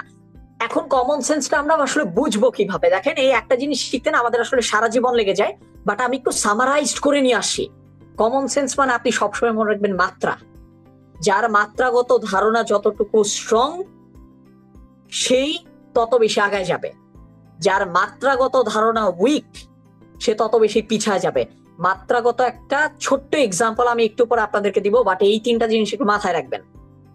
কতটুকু বলবেন, কতটুকু বলবেন না, কতটুকু বুঝবেন, কতটুকু বুঝবেন না, কতটুকু করবেন আর কতটুকু করবেন না, এই 3টা প্রশ্ন নিজেকে করবেন। নিজেকে করে এইটা আপনি সময়ের সাথে সাথে নিজেকে প্রশ্ন করবেন, অ্যান্সার করবেন। এই অ্যান্সার গুলো আপনাকে একটা না একটা সময় আপনাকে মাত্রাগত একটা ধারণা তৈরি করতে হেল্প করবে। একটু পরে আমি ওইটার একটা এক্সাম্পলও দিব, বাট আপাতত এইটুকুই মাথায় রাখেন, আপনার চিন্তা, কথা এবং কাজ কতটুকু করবেন, কতটুকু করবেন না, এইটুকু ধারণাই হচ্ছে কমন সেন্স। যেই মানুষের ওই ধারণা নাই, আমরা সেই মানুষকে দেখেই বলি তার কমন সেন্স নাই, তার ম্যাচিউরিটি নাই। এটাকে কনসাসলি দেখেন, শেখার সুযোগ হয় কিনা। এবং একটা জিনিস মনে রাখবেন, এই নিচের লাইনটা আমরা অনেক প্রতিষ্ঠানের কনফ্লিক্ট ম্যানেজমেন্টের সময় আমরা ইউজ করি। কারণ অনেক সময় দেখা যায় আপনি যেই প্রতিষ্ঠানে কাজ করবেন, ওই প্রতিষ্ঠানের সব সিদ্ধান্ত আপনার ভাল লাগবে না। আপনার এইচআর এর সাথে বিভিন্ন বিষয়ে গন্ডগোল বাঁচবে, আপনার লিভ পলিসি নিয়ে, আপনার স্যালারির বিভিন্ন ইস্যুস নিয়ে, বিভিন্ন পলিসির ইন্টারপ্রিটেশন নিয়ে আপনার কর্তৃপক্ষের সাথে বিভিন্ন সময়ে আপনার ডিসএগ্রিমেন্ট হতে পারে। খুব স্ট্রং ডিসএগ্রিমেন্টের আগে নিজেকে এই প্রশ্নটা করবেন, আমার কর্তৃপক্ষ যে একটা সিদ্ধান্ত নিল এইটার পেছনের কনটেক্সট আর পারপাসটা কি। আপনি যদি প্রফেশনাল এনভায়রনমেন্টে কনটেক্সট এবং পারপাস না বুঝে কারোর সাথে যদি সেন্সিটিভ বিষয়ে ডিসএগ্রিমেন্টে ঢুকেন, মাঝপথে গিয়ে আপনি বুঝবেন আপনি একটা ভুল পথে পা বাড়াইছেন। আপনার প্রফেশনাল ইমেজ, আপনি স্পষ্টবাদী হইতে যাবেন ও আপনি খুব মানে অ্যামেজিং কমিউনিকেটর হইতে যাবেন, বিপদে পড়বেন। কারণ আপনি কনটেক্সট আর পারপাস ছাড়া কমিউনিকেট করতেছেন, আপনি তখন সেন্সিটিভ যে কোনো ইস্যু উঠায় নিয়ে নিজের প্রতি আপনি দোষ নিয়ে আসতে পারেন। প্রশ্ন করবেন নিজেকে, এবং এই চিন্তাটা কর্তৃপক্ষের একটা সিদ্ধান্তের বিপরীতে যখন নিজের মতামত দিতে যাবেন, তখন এই প্রেক্ষাপট আর উদ্দেশ্যের চিন্তাটা আপনাকে এই ওপরের 1 থেকে 3 এইটার মাত্রা সেটিং এ হেল্প করবে। সবাই যদি বুঝেন, একটা ওয়াই লিখেন। এই স্লাইডটা যদি সবাই বুঝেন, একটা ওয়াই লিখেন। ভেরি গুড, আমি বেশ ভালো আপনাদের ওয়াই ওয়াই পাচ্ছি, আমার দেখে খুব ভালো লাগতেছে, আমি মোটিভেশন নিয়ে নিচ্ছি আপনাদের এখান থেকে। ঠিক আছে, সো এখন আমি এই পুরো জিনিসটা আমি কিন্তু আপনাদেরকে বলছি যে আমি আপনাদের সাথে এন্ড রেজাল্ট নিয়ে কাজ করব।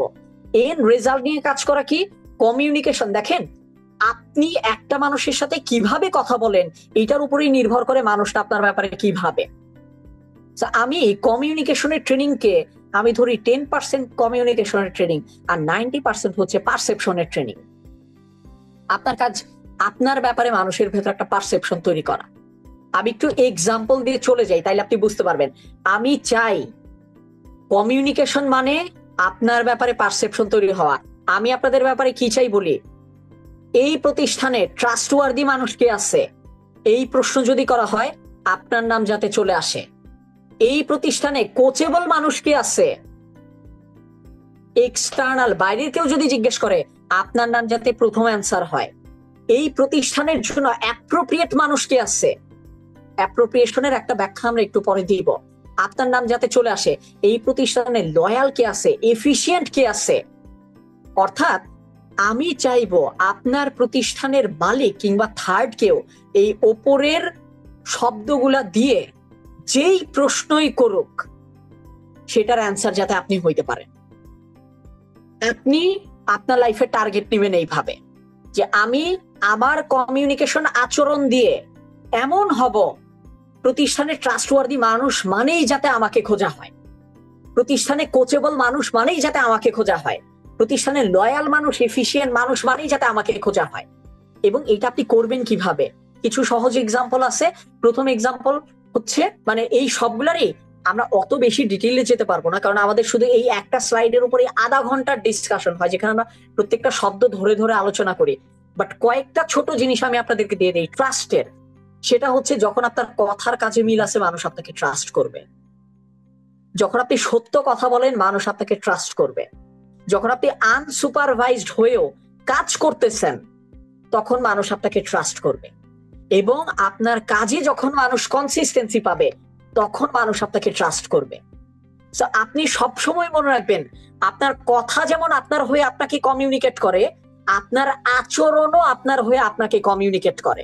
এবং সামটাইমস কথার চেয়ে সেই আচরণের কমিউনিকেশনটা আপনার বেশি ইম্প্যাক্টফুল।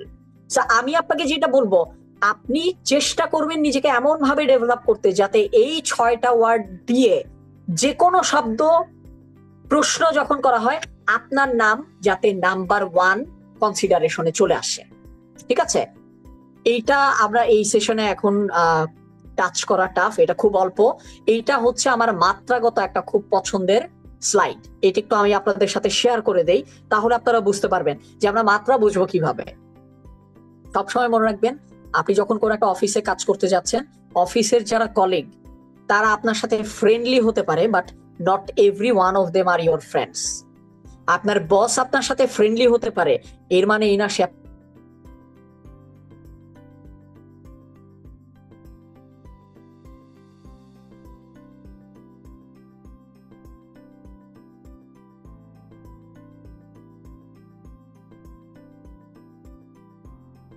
আপনি আপনার বিনয়কে এমন একটা পর্যায়ে নিয়ে যাবেন না যে আরেকটা মানুষ এসে সে আপনার বিনয়ের সুযোগ নিবে।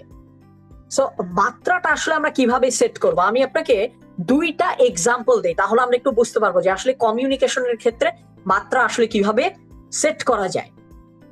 আপনি অ্যাপ্রোচেবল হবেন কিন্তু আপনি ইজিলি অ্যাভেলেবল হবেন না। প্রশ্ন হচ্ছে অ্যাপ্রোচেবল হওয়া কি আর অ্যাভেলেবল হওয়া কি। অ্যাপ্রোচেবল হওয়া মানে আমার যখনই কোনো একটা সমস্যা হবে আমি আপনার সাথে শেয়ার করার জন্য একটা সাইকোলজিক্যাল কমফোর্ট পাবো। You are becoming approachable. Available হওয়া মানে কি, যখনই আমার কাছে যেই সমস্যাই নিয়ে আসে আমি তখনই সেই সমস্যা সলভ করতে আমি আমার জান প্রাণ লাগাই দেই, এবং সেই ক্ষেত্রে আমার নিজের মূল কাজ ফেলে আমার পার্সোনাল স্যাক্রিফাইস করে আমি এ টু জেড আমি সবকিছু সর্বস্ব বিলায় দিতে চাই। That is you are being easily available. আপনি অ্যাপ্রোচেবল হবেন মানে সবাই তার সমস্যা আপনার কাছে শেয়ার করতে আসবে, কিন্তু অ্যাভেলেবল হবেন না এর মানে এই না সবার সব সমস্যা আপনি তড়িৎ আপনি সমাধান করবেন। তাহলে প্র্যাকটিক্যাল অ্যাপ্লিকেশনটা কি, আপনি অফিসে আছেন, 5টা মানুষ 5টা সমস্যা আপনার কাছে নিয়ে আসলো, আপনি 5টা সমস্যায় এমপ্যাথির সাথে শুনবেন, শুনে নিজের ভেতরে একটা ক্যালকুলেশন করবেন যে এই 5টার ভেতরে আমার জন্য প্রায়োরিটি সমাধান কোনটা, এই 5টার ভেতরে আসলে কয়টা সমস্যা আমার পক্ষে সমাধান করা সম্ভব, 2টা বা 3টা। যদি আমার পক্ষে 3টা সমস্যা সমাধান করা সম্ভব হয় কোন 3টা সমস্যাকে আমি সমাধান করব। আপনি এইভাবে প্রবলেম গুলাকে প্রায়োরিটি অনুযায়ী ফিল্টার করবেন। এতে করে যেটা হবে আপনি এমপ্যাথি দেখাচ্ছেন, অ্যাপ্রোচেবল হচ্ছেন, আপনি সবার সব সমস্যা শুনছেন কিন্তু অ্যাভেলেবল হচ্ছেন না, আপনি সবার সব সমস্যা সমাধান করতে যাচ্ছেন না, কিন্তু আপনি প্রায়োরিটি অনুযায়ী আপনার সাধ্য অনুযায়ী রেশনাল যেটুকু স্টেপ নেওয়া সম্ভব আপনি রেশনাল সেইটুকু স্টেপ আপনি নিচ্ছেন। That is you are not becoming available. এবং এই জায়গায় মাত্রাগত আমার নিজের একটা ভিডিও মানুষজন অনেক পছন্দ করেছে, বাট আমি একটু এখানে তাও ছোট্ট করে আপনাদের সাথে শেয়ার করে রাখি। আমরা অনেক সময় মানুষকে দুটো এক্সট্রিম এন্ডে চিন্তা করি, আমরা মনে করি মানুষ হবে স্বার্থপর অথবা হবে নিঃস্বার্থ। যে স্বার্থপর হবে সে তার নিজের স্বার্থের জন্য অন্যের ক্ষতি করবে, আর যে নিঃস্বার্থ হবে সে অন্যের স্বার্থের জন্য নিজের ক্ষতি করবে। কিন্তু এই দুটার মাঝখানের একটা মাত্রাগত জায়গা আছে, এইটাকে আমি নাম দেই স্বার্থ সচেতন। এর মানে হচ্ছে আমার স্বার্থ যাতে কেউ কখনো আমার কাছ থেকে অন্যায্য ভাবে আদায় করতে না পারে, অর্থাৎ আমি আমার প্রাপ্য কি সেটা বুঝবো, সেটাকে আমি প্রোটেক্ট করব, প্লাস সেটাকে প্রোটেক্ট করতে গিয়ে আমি কারো ক্ষতিও করব না। কারো ক্ষতি না করে নিজেকে প্রোটেক্ট করা এবং প্রায়োরিটি অনুযায়ী সার্ভ করা, এই যে চিন্তা, এই মাত্রাগত বোধটাই হচ্ছে মূলত আমাদের ওই অ্যাপ্রোচেবল হওয়া কিন্তু অ্যাভেলেবল হওয়া না। এইটুকু যদি সবাই বোঝেন, একটা ওয়াই টাইপ করে ফেলেন, I will be more than happy যে আপনারা এইটুকু বুঝতে পেরেছেন। ওকে নাইস, আপনারা এত দ্রুত ওয়াই টাইপ করেন, আমার তো খুব ভালো লাগতেছে দেখে। আমার এই জিনিসটা দেখে আসলে ভালোই লাগে মানুষজন যখন এইভাবে খুব দ্রুত ওয়াই টাইপ করে। দেখেন এইটা কমিউনিকেশনের সাথে আমি ইচ্ছে করেই ইন্টারভিউয়ের কিছু বেসিক জিনিস আমি রাখছি, কারণ আমি চাই আপনার একটা ভালো ইন্টারভিউ দিয়ে আকিজের এখানে আপনি ইন্টার্নশিপের জায়গাটাও আপনি যাতে সিকিউর করতে পারেন, এবং ইভেন্চুয়ালি যে 3জন এখানে পরবর্তীতে প্লেসমেন্ট পাবেন ওই 3জনও যাতে এখান থেকে বেনিফিটেড হন। এখানে আমি ইচ্ছা করি, কারণ আমি জানি ইন্টারভিউ রিলেটেড কথাগুলো হচ্ছে আপনাদের রিজিকের সাথে অনেক বেশি কানেক্টেড। সো রিজিকের সাথে যেই কমিউনিকেশনের কম্পোনেন্ট গুলা কানেক্টেড আমি ইচ্ছা করেই সাথে রাখছি, যাতে ভাই আপনার রিজিক পাওয়ার পেছনের একটা ছোট্ট ভূমিকা আমি রাখতে পারি, এবং আল্লাহ তাআলা যাতে সেটার জন্য আমাকে কবুল করে নেন। একটা জিনিস মনে রাখবেন ভাই, ইন্টারভিউ বোর্ডে গিয়ে কখনোই নিজেকে প্রুফ করবেন না আপনি বেস্ট ক্যান্ডিডেট। প্রতিষ্ঠান বেস্ট অফ দ্য বেস্ট মানুষকে চায় না, প্রতিষ্ঠান রাইট ক্যান্ডিডেট চায়। আপনার টার্গেট এইটা প্রুফ করা যে আপনি প্রতিষ্ঠানের জন্য রাইট ক্যান্ডিডেট।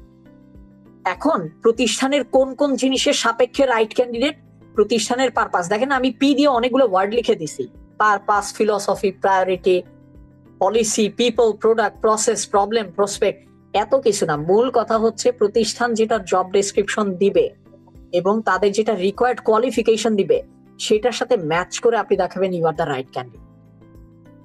আমাদের অনেক সময় যেটা প্রবণতা তৈরি হয়ে যায়, আমরা নিজেদেরকে best of the best proof করতে যাই, প্রতিষ্ঠান তখন ফিল করে ও তো বেস্ট অফ দ্য বেস্ট, তাইলে হয় তারে কিছু শিখাইতে গেলেও সে শিখতে চাইবে না, অথবা সে আমার প্রতিষ্ঠানে বেশি দিন থাকবে না, সে আরেকদিন আরেক প্রতিষ্ঠানে চলে যাবে। ও আসবে, ওরা আমি শিখাবো, সে অন্য প্রতিষ্ঠানে গিয়ে সেই শিক্ষা কাজে লাগাবে। প্লিজ নিজেকে সেই বেস্টের,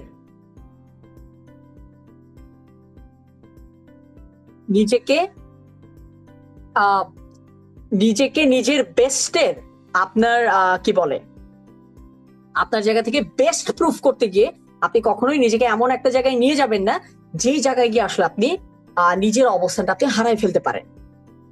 ক্লিয়ার সবার এখানে? এটা যদি ক্লিয়ার হয়ে যায় আমরা নেক্সটটাই চলে যাব। গ্রেট। আমি এখন আপনাদেরকে কিছু এখানে আমি বেশি এক্সপ্লেইন করব না। আপনারা যদি চান আমি এই স্লাইড আকিজ মানে আমি ভাইদের কাছে, আমি স্বপ্নিল আপু যারা আছেন তাদের কাছে আমি পাঠিয়ে দিব। পাঠিয়ে দেওয়ার পরবর্তীতে আমি হচ্ছে মানে এটা আমি পাঠিয়ে দেওয়ার পরবর্তীতে আপনারা এটা দেখে দেখে কাজ করতে পারবেন। জাস্ট আমি একটু সামারিটা বলে দেই। দেখেন এগুলো আপনাদের পুরো ধাপে ধাপে কাজে লাগবে। যখনই আপনি একটা ইন্টারভিউ এর কল পাবেন, কাগজ কলম ছাড়া কখনো কোনো কল রিসিভ করবেন না। যেই দিন ইন্টারভিউ, প্রতিষ্ঠানের কাছ থেকে ওই দিনের ডিটেইল শিডিউল জেনে নিবেন। যেই প্রতিষ্ঠানে ইন্টারভিউ দিতে যাচ্ছেন তাদের ডেট, টাইম, লোকেশন এটা আপনি জেনে নিবেন। যদি সম্ভব হয় গুগল ম্যাপের লিংক আপনি নিয়ে নিবেন যাতে লোকেশনের কনফিউশন না হয়। ভেরি গুড, স্ক্রিনশট নিয়েছেন। স্পেসিফিক্যালি আস্ক করবেন যে আপনার ওই ইন্টারভিউ এর আগে তারা আপনাদেরকে দিয়ে written test, group discussion, task, presentation কিছু করাবে কিনা। এবং আপনি এটাও তাদের কাছ থেকে জেনে নিতে পারেন ইন্টারভিউ বোর্ডে আসলে কে কে বসবে। আমি এইটার একটা ছোট্ট এক্সপিরিয়েন্স আমি একটু আপনাদের সাথে শেয়ার করি। এই স্ট্র্যাটেজি কাজে লাগায় আমার কি হয়েছিল।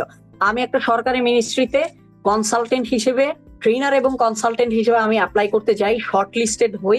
শর্টলিস্টেড হওয়ার পরে আমাকে ওই প্রতিষ্ঠান থেকে আপনার কি বলা হয় ফোন দেওয়া হয়। ফোন দেওয়া হলে তাদেরকে আমি স্পেসিফিক্যালি এই প্রশ্নটা করি যে ওই দিনের ডিটেইল শিডিউল কি, এবং এই প্রশ্নটা করি যে আমার ওই মেইন ইন্টারভিউ এর আগে কোনো রিটেন টেস্ট, গ্রুপ ডিসকাশন কিছু হবে কিনা। সো আমার এই দুইটা প্রশ্নের উত্তর তারা দেয় এবং তারা আমাকে একটা অ্যাডিশনাল ইনফরমেশন দেয় যে আপনাদের ইন্টারভিউ এর 1 ঘন্টা আগে আপনাদেরকে একটা ডেমো প্রেজেন্টেশন রেডি করতে হবে, যেই প্রেজেন্টেশনটায় আপনাদেরকে পরবর্তীতে ইন্টারভিউ বোর্ডে প্রেজেন্ট করতে হবে। আমি সেই সময় কি করেছি জানেন, আমি তাদের কাছ থেকে তখন দেখেন প্রত্যেকটা প্রেজেন্টেশনের আসলে আপনার একটা কমন টেমপ্লেট আছে যেখানে আপনার কারেন্ট কন্ডিশন বর্ণনা করতে হয়, প্রবলেম আইডেন্টিফাই করতে হয়, সলিউশন দিতে হয়, এক্সিকিউশন স্ট্র্যাটেজি দিতে হয়। সো আমি যেটা করেছি প্রেজেন্টেশনে ওই প্রত্যেকটা নাম দিয়ে আমি স্লাইডের আলাদা আলাদা টেমপ্লেট আমি আগে থেকেই বানায় রাখছিলাম। কারণ আমি জানি তারা আমাকে যেই টপিকে দিক না কেন সেই টপিকেই আমার এই কমন ফরম্যাটে আমি প্রেজেন্টেশন আমি ডেলিভার করতে পারবো। এবং কি হয়েছে জানেন, ওইখানে আমার প্রেজেন্টেশন মেকিংটা সবচেয়ে এফিশিয়েন্ট ছিল এবং পরবর্তীতে কাজটা আমি পাই। এই যে একটা আর্লি প্রিপারেশন নেয়া, আর্লি প্রিপারেশনের আপনার 1 সেকেন্ড একটু সময় নিচ্ছি আমি। আর্লি প্রিপারেশন নেওয়ার এই সুযোগটা আমি পেয়েছি শুধুমাত্র আমি এই স্ট্র্যাটেজিক কোয়েশ্চেনের কারণে। তারা আমাকে কিন্তু ওই জায়গায় এই জায়গাটায় হেল্প করেছে। সো আপনি যখনই কোনো একটা জায়গায় ইন্টারভিউ দিতে যাবেন, এই প্রশ্নগুলোর কোনোটাই কোনো হার্মফুল প্রশ্ন না। আপনি আপনার ইন্টারভিউ প্রিপারেশনের জন্য আপনি জানতে চাচ্ছেন, আপনি যখন জানতে চাইবেন সেই মুহূর্তে আপনি আপনার জায়গা থেকে একটু যদি ইনপুট পান, that would actually help you. যেমন মনে করেন আপনাকে হয়তো ডিটেইল শিডিউলে এটা বলতে পারে যে আপনাদের ইন্টারভিউ শুরু হবে 11টায়, আপনারা আসবেন 9টায়, আমরা 9:30 থেকে 10:30 পর্যন্ত আপনাদেরকে দিয়ে একটা গ্রুপ ডিসকাশন করাবো। সেখানে আমাদের কিছু শ্যাডো মডারেটর থাকবে। পরবর্তীতে গ্রুপ ডিসকাশনে আপনারা কি কি আলোচনা করেছেন সেটার উপরে ইন্ডিভিজুয়াল প্রেজেন্টেশন হবে। এতে করে কি হবে জানেন, আপনি সাইকোলজিক্যালি প্রিপেয়ার্ড হয়ে যাচ্ছেন ইন্টারভিউ বোর্ডে। আপনি নইলে যেটা হইতো, আপনি যাইতেন ইন্টারভিউ বোর্ডে ইন্টারভিউর ওই আলোচনার জন্য, এই প্রশ্নটা করায় আপনি যে ইন্টারভিউ এর ওই আলোচনার আগে একটা যে গ্রুপ ডিসকাশন আছে, সেই গ্রুপ ডিসকাশনের একটা আপনি সাইকোলজিক্যাল আপনি কি বলে সেই গ্রুপ ডিসকাশনটার আপনি একটা সাইকোলজিক্যাল প্রিপারেশন নিয়ে আপনি যাচ্ছেন। এই ছোট ছোট প্রিপারেশন আসলে একটা মানুষকে অনেক বেশি হেল্প করে। আমি একটু পরেরটায় চলে যাই। দেখেন এগুলো জাস্ট একটা চেকলিস্টের মতো, কোনো ফ্ল্যাশি স্লাইড না, কিন্তু খুব কাজে দিবে। ইন্টারভিউ বোর্ডে যাওয়ার আগে একটা প্রতিষ্ঠানের টপ ম্যানেজমেন্টের যারা আছেন তাদের লিঙ্কডইন স্টাডি করে যাবেন। ওই প্রতিষ্ঠানের যদি রিসেন্ট কোনো নিউজ আর্টিকেল থাকে, আকিজে যদি আপনার টার্গেট থাকে, আকিজ গ্রুপের কোনো রিসেন্ট নিউজ আর্টিকেল থাকলে সব পড়ে ফেলবেন। সেই প্রতিষ্ঠানের স্যালারি রেঞ্জ, আপনি সেই কোম্পানিতে আপনার পরিচিত যদি অ্যালামনাই থাকে নইলে গ্লাসডোর নামে একটা ওয়েবসাইট আছে, নইলে সিমিলার ইন্ডাস্ট্রিতে যারা কাজ করে তাদের কাছে অ্যাটলিস্ট আপনি স্যালারি রেঞ্জটা আপনি জেনে যাবেন। এই প্রতিষ্ঠানে আপনি কালচার এবং প্রায়োরিটি যদি সম্ভব হয় আপনার নেটওয়ার্ক থেকে আপনি জানার চেষ্টা করবেন। এটা ম্যান্ডেটরি না, সবসময় এটা জানা যায় না। এবং গ্লাসডোর নামে আপনার একটা প্ল্যাটফর্ম রয়েছে, সেখান থেকে আপনি চাইলে রিভিউ চেক করতে পারেন। আরো বেশ কিছু ইন্ডিপেন্ডেন্ট প্ল্যাটফর্ম রয়েছে যারা কিনা কর্পোরেট বিভিন্ন কোম্পানিগুলা তারা রিভিউ রিলিজ করে। সো আপনি একটা ইন্টারভিউর আগে এই জিনিসগুলো আপনি একটু মিনিমাম স্টাডি করে যাবেন। এইটা আপনাকে সাইকোলজিক্যালি অনেক বেশি প্রিপেয়ার্ড করবে। কিছু ছোট চেকলিস্ট দিয়ে দিচ্ছে, এটার উপর আমার ভিডিও আছে, তাও একটু আমি আপনাদেরকে বলে দেই। প্লিজ আপনি যখন ড্রেস পরবেন ফুল ফর্মালে যাবেন, সলিড কালারফুল কোনো পরবেন না। যেই ড্রেসটা নেবেন সেটা ক্লিন হবে এবং আয়রন হবে। কয়েকটা জিনিস সেটা ছেলে মেয়ে আপনারা সবাই ক্যারি করতে পারবেন। প্লিজ আপনারা যখন ইন্টারভিউ বোর্ডে যেতে যাচ্ছেন, আপনার ব্যাকপ্যাকে যাতে পারফিউম থাকে, শু শাইনার যাতে থাকে, টিস্যু পেপার যাতে থাকে, ওয়াটার বটল যাতে থাকে, ফেস ওয়াশ যাতে থাকে। ইন্টারভিউ বোর্ডে আপনাকে যখন উপস্থিত হইতে বলবে তার অন্তত 20 মিনিট আগে গিয়ে আপনি উপস্থিত হবেন এবং এই জিনিসগুলোকে আপনি ব্যবহার করবেন। ফ্রেশ হবেন, ফ্রেশ হয়ে নিজে একটা খুব ভালোভাবে তাদেরকে ইন্টারভিউ বোর্ডে আপনি পারফর্ম করার চেষ্টা করবেন। সো আমি খুব জিস্ট এবং বুলেট পয়েন্ট গুলো আমি আপনাদেরকে দিয়ে দিচ্ছি এই ডিসকাশনে। ইন্টারভিউ এর কিছু বেসিক এটিকেটও আমি আপনাদেরকে এখানে দিয়ে দেই, যেগুলো আমরা কমন ভুল করি। আমরা অনেক সময় দেখা যায় প্রশ্ন শেষ করার আগেই নিজে উত্তর দেওয়া শুরু করি। প্লিজ এই কাজটা করবেন না। আপনাকে কেউ যখন কোনো ডিসকাশন শুরু করছে, সে প্রশ্ন শুরু করলে শেষ করতে দেয়া, এটা একটা কার্টেসি, যেটা আমরা একটু আগের কমিউনিকেশনের 7টা প্রিন্সিপালের একটাতে পড়েছি। প্লিজ প্রশ্ন কেউ করলে তাকে প্রশ্নটা শেষ করতে দেন। একজন প্রশ্ন করলেও আই কন্টাক্ট সবার সাথে করেন। আমরা যেটা ভুল করি, 5টা মানুষ, একজন প্রশ্ন করেছে, জাস্ট আমি তার দিকে তাকাই অ্যান্সারটা দিচ্ছি না। আপনি অ্যান্সারটা সবাইকে দিচ্ছেন। আপনি চাইলে প্রশ্ন না বুঝলে তাকে রিপিটও করতে বলতে পারেন, রিফ্রেজও করতে বলতে পারেন। এখানে দোষের কিছু নাই। ভুল অ্যান্সার দেওয়ার চেয়ে সেকেন্ড টাইম প্রশ্ন শুনে নেওয়াটা ওয়াইজ একটা জিনিস। কথায় যাতে আপনার কনফিডেন্স পাওয়া যায়। আপনি যখন অ্যান্সার না পারেন তখন আপনি কনফিডেন্টলি বলেন।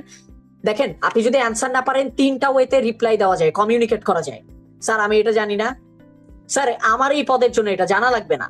আরেকটা হচ্ছে, স্যার এটা আমি জানি না, কিন্তু আমি ডেফিনেটলি এটা আমি জেনে এরপর আমি শিখে রাখবো। থার্ড কমিউনিকেশনের ট্যাকটিকটা হচ্ছে আপনার সবচেয়ে ইম্প্যাক্টফুল। ইন্টারভিউ বোর্ডে যখন আপনি কথা বলবেন, আপনাকে দেখে যাতে ভাই বিশ্বাসযোগ্য এবং নির্ভরযোগ্য মনে হয়। আপনাকে দেখে যদি মনে হয় যে এই ছেলেটা বিশ্বাসযোগ্য এবং নির্ভরযোগ্য না, ওরা কখনোই আপনাকে ইন্টারভিউ এর পর রাউন্ডে প্রসিড করতে দিবে না। একটা ইম্পর্টেন্ট জিনিস আমি আপনাকে বলে রাখি, আপনি যখন কোনো একটা প্রতিষ্ঠানে 50,000 টাকার স্যালারির জন্য ইন্টারভিউ বোর্ডে যাচ্ছেন, আপনার মাথায় 50,000 টাকার চাকরির চিন্তা, আর যিনি ইন্টারভিউ নিচ্ছেন তার মাথায় 10 লাখ টাকার অপারেশনের চিন্তা, যেই 10 লাখ টাকার অপারেশন নির্ভর করতেছে আপনার উপরে। আপনি যদি নিজেকে 50,000 টাকার প্রোডাক্ট মনে করে আপনি যদি নিজেকে ডেলিভার করতে যান, আপনি কখনোই আপনার বেস্ট পসিবল ওয়েতে নিজেকে ডেলিভার করতে পারবেন না। আপনাকে চিন্তা করতে হবে যে আমার আজকে যদি স্যালারি হয় 50,000 টাকা, মানে মিনিমাম 10 লাখ টাকার অপারেশন আমার উপরে নির্ভর করবে। সো ওই 10 লাখ টাকার অপারেশন বা রেভিনিউ আনার মতো আমি কি ট্রাস্টওয়ার্দি এবং রিলায়েবল কিনা। আপনার কমিউনিকেশনের ট্যাকটিক হবে হচ্ছে সেই রকম। That would be impactful. একই সাথে তাদের সাথে যখন কথা বলবেন, তাদের সাইকোলজি এবং তাদের প্রায়োরিটি আপনি বোঝার চেষ্টা করবেন। এইটা আপনাকে ওই জায়গা থেকে হেল্প করবে। এবং ফাইনালি অ্যান্সার যখন দিতে যাবেন, মাঝে মাঝে একটু পজ দিবেন। আমি পজ ছাড়াই কথা বলতেছি কারণ আর মাত্র 11 মিনিট আছে। আপনাদেরকে আমি আরো কিছু ভ্যালুয়েবল ইনফরমেশন আমি দিয়ে যেতে যাচ্ছি এর মধ্যেও। কিন্তু কেউ যখন আপনাকে প্রশ্ন করবে, আপনি যদি খুব ইন্টেলিজেন্টলি আপনি যদি পজ নেন, আপনার সামনের মানুষের সাইকোলজিক্যালি ফিল করবে যে আরে ছেলেটা ভেবে কথা বলতেছে বা মেয়েটা খুব ভেবে কথা বলতেছে।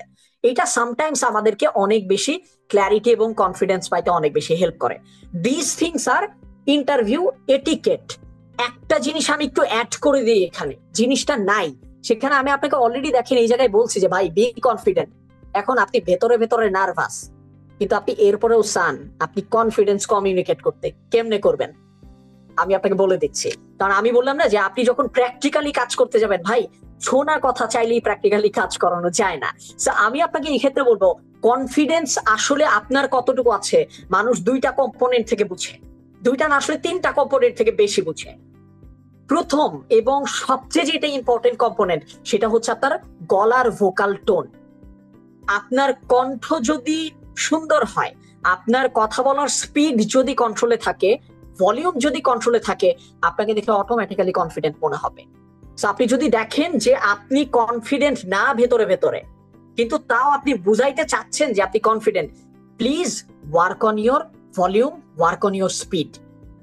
জাস্ট কথাগুলোকে আপনি এমন ভাবে বলেন যাতে করে কথা শুনে মনে হয় যে আপনার নিজের ভলিউমের উপরে এবং আপনার নিজের স্পিডের উপরে আপনার কন্ট্রোল আছে। দেখেন, একটু আগে আমি কিন্তু অনেক হাই পিচে কথা বলতেছিলাম, দ্রুত কথা বলতেছিলাম, এখন আমি লো পিচে কথা বলছি, স্লো কথা বলছি। আমার মনে হয় দুইটা মোমেন্টে আপনার মনে হয়েছে আমি কনফিডেন্ট। এর একটা বড় কারণ এটাই, আমার কথা শুনে আপনার মনে হবে আমার কণ্ঠের উপরে আমার নিজের নিয়ন্ত্রণ আছে।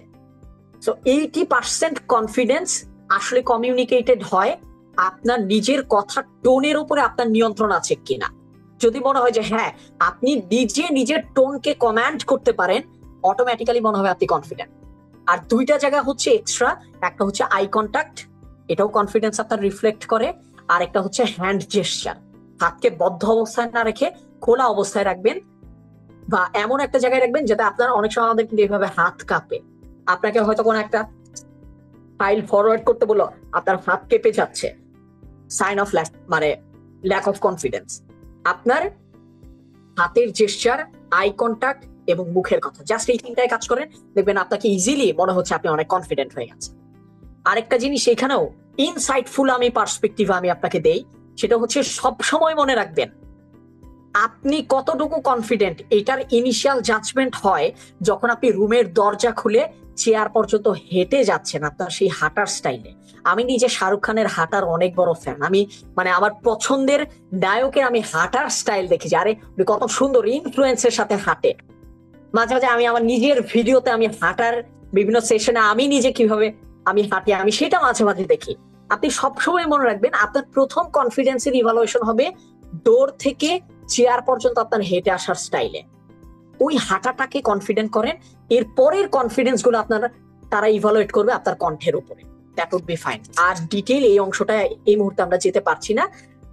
আরেকটা জিনিস মাথায় রাখবেন, আপনারা অনেক সময় ইন্টারভিউ যখন শেষ হতে যাবে তখন তারা আপনাকে প্রশ্ন করবে যে আমার জন্য আমাদের এই প্রতিষ্ঠানের বা আপনার কি আসলে কোনো প্রশ্ন আছে কিনা। Do not ask salary, do not ask sir result কবে দিবেন, ঠিক আছে? এই সমস্ত প্রশ্নে আসলে তারা বিরক্ত হয়। তার চেয়ে আপনি চাইলে এই প্রশ্নগুলা করতে পারেন। এই প্রশ্নগুলাতে রিক্রুটমেন্ট বোর্ডের মানুষজন খুব খুশি হয়। যেমন আপনি যেই প্রতিষ্ঠানে কাজ করতে যাবেন সেই প্রতিষ্ঠানের ভিশন এবং সেই ভিশনকে তাদের প্রতিষ্ঠান কিভাবে ইন্টারপ্রেট করে, আপনি এই প্রশ্নটা করতে পারেন। এটা খুবই ইন্টেলিজেন্ট একটা প্রশ্ন, এবং এই একটা প্রশ্ন করার সময় তারা বুঝবে যে ছেলেটা বা মেয়েটা আমার প্রতিষ্ঠানের ব্যাপারে রিসার্চ করে আসছে। আপনি চাইলে তাদের প্রতিষ্ঠানের কোনো রিসেন্ট নিউজ আর্টিকেলের উপরে আপনি চাইলে প্রশ্ন করতে পারেন। একই সাথে আপনি চাইলে এই প্রশ্নটাও করতে পারেন, এটা খুব অপটিমিস্টিক একটা প্রশ্ন, যে স্যার আমি যদি আপনাদের সাথে কাজ করার সুযোগ পাই তাহলে আপনারা আমার কাছ থেকে কি এক্সপেক্ট করবেন। এই প্রশ্নে একটা কনফিডেন্স এবং পজিটিভিটি হচ্ছে আপনার কি বলে কমিউনিকেটেড হয়।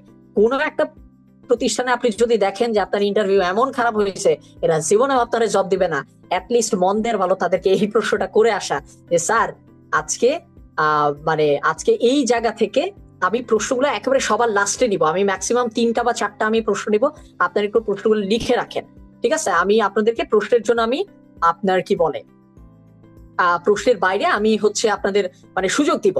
আপনি চাইলে তাদের কাছ থেকে ফিডব্যাক জানতে চাইতে পারেন যে স্যার আপনাদের সাথে ইন্টারভিউ বোর্ডে আসতে পারাটা আমার জন্য একটা ভ্যালুয়েবল লেসন ছিল, আপনাদের সাথে স্যার আমি কাজ করতে ভবিষ্যতে কাজ করতে পারি আর না পারি আমাকে যদি একটু কাইন্ডলি বলতেন যে আমার কোন কোন জায়গায় দুর্বলতা রয়েছে যেটার উপর আমি কাজ করতে পারি, এইটা যদি আমাকে একটু এক্সপ্লেন করতেন আমার জন্য তাহলে খুবই ভালো হতো। আপনি চাইলে এই চতুর্থ প্রশ্নটাও করতে পারেন, এতে করে বোঝা যাবে আপনি একজন কোচেবল মানুষ। আপনাকে যদি একেবারে লাস্টে কখনো ইন্টারভিউ বোর্ডে জিজ্ঞেস করে যে do you have any questions, তখন এই এনি কোয়েশ্চেন্স এর এইটার অ্যান্সারে আপনি যদি এই 4টা কিংবা এর বাইরেও আপনি প্রশ্ন করতে পারেন, আমি আমার বুদ্ধিতে এই 4টা পাইছি। সো এই 4টা প্রশ্ন আপনি যদি করেন তারা বুঝবে যে ছেলেটা জেনুইনিটি আছে, ছেলেটা আসলেই কাজ করতে চায়, সে কাজ শিখতে চায়, আপনার ব্যাপারে একটা পজিটিভ জিনিস তৈরি হবে।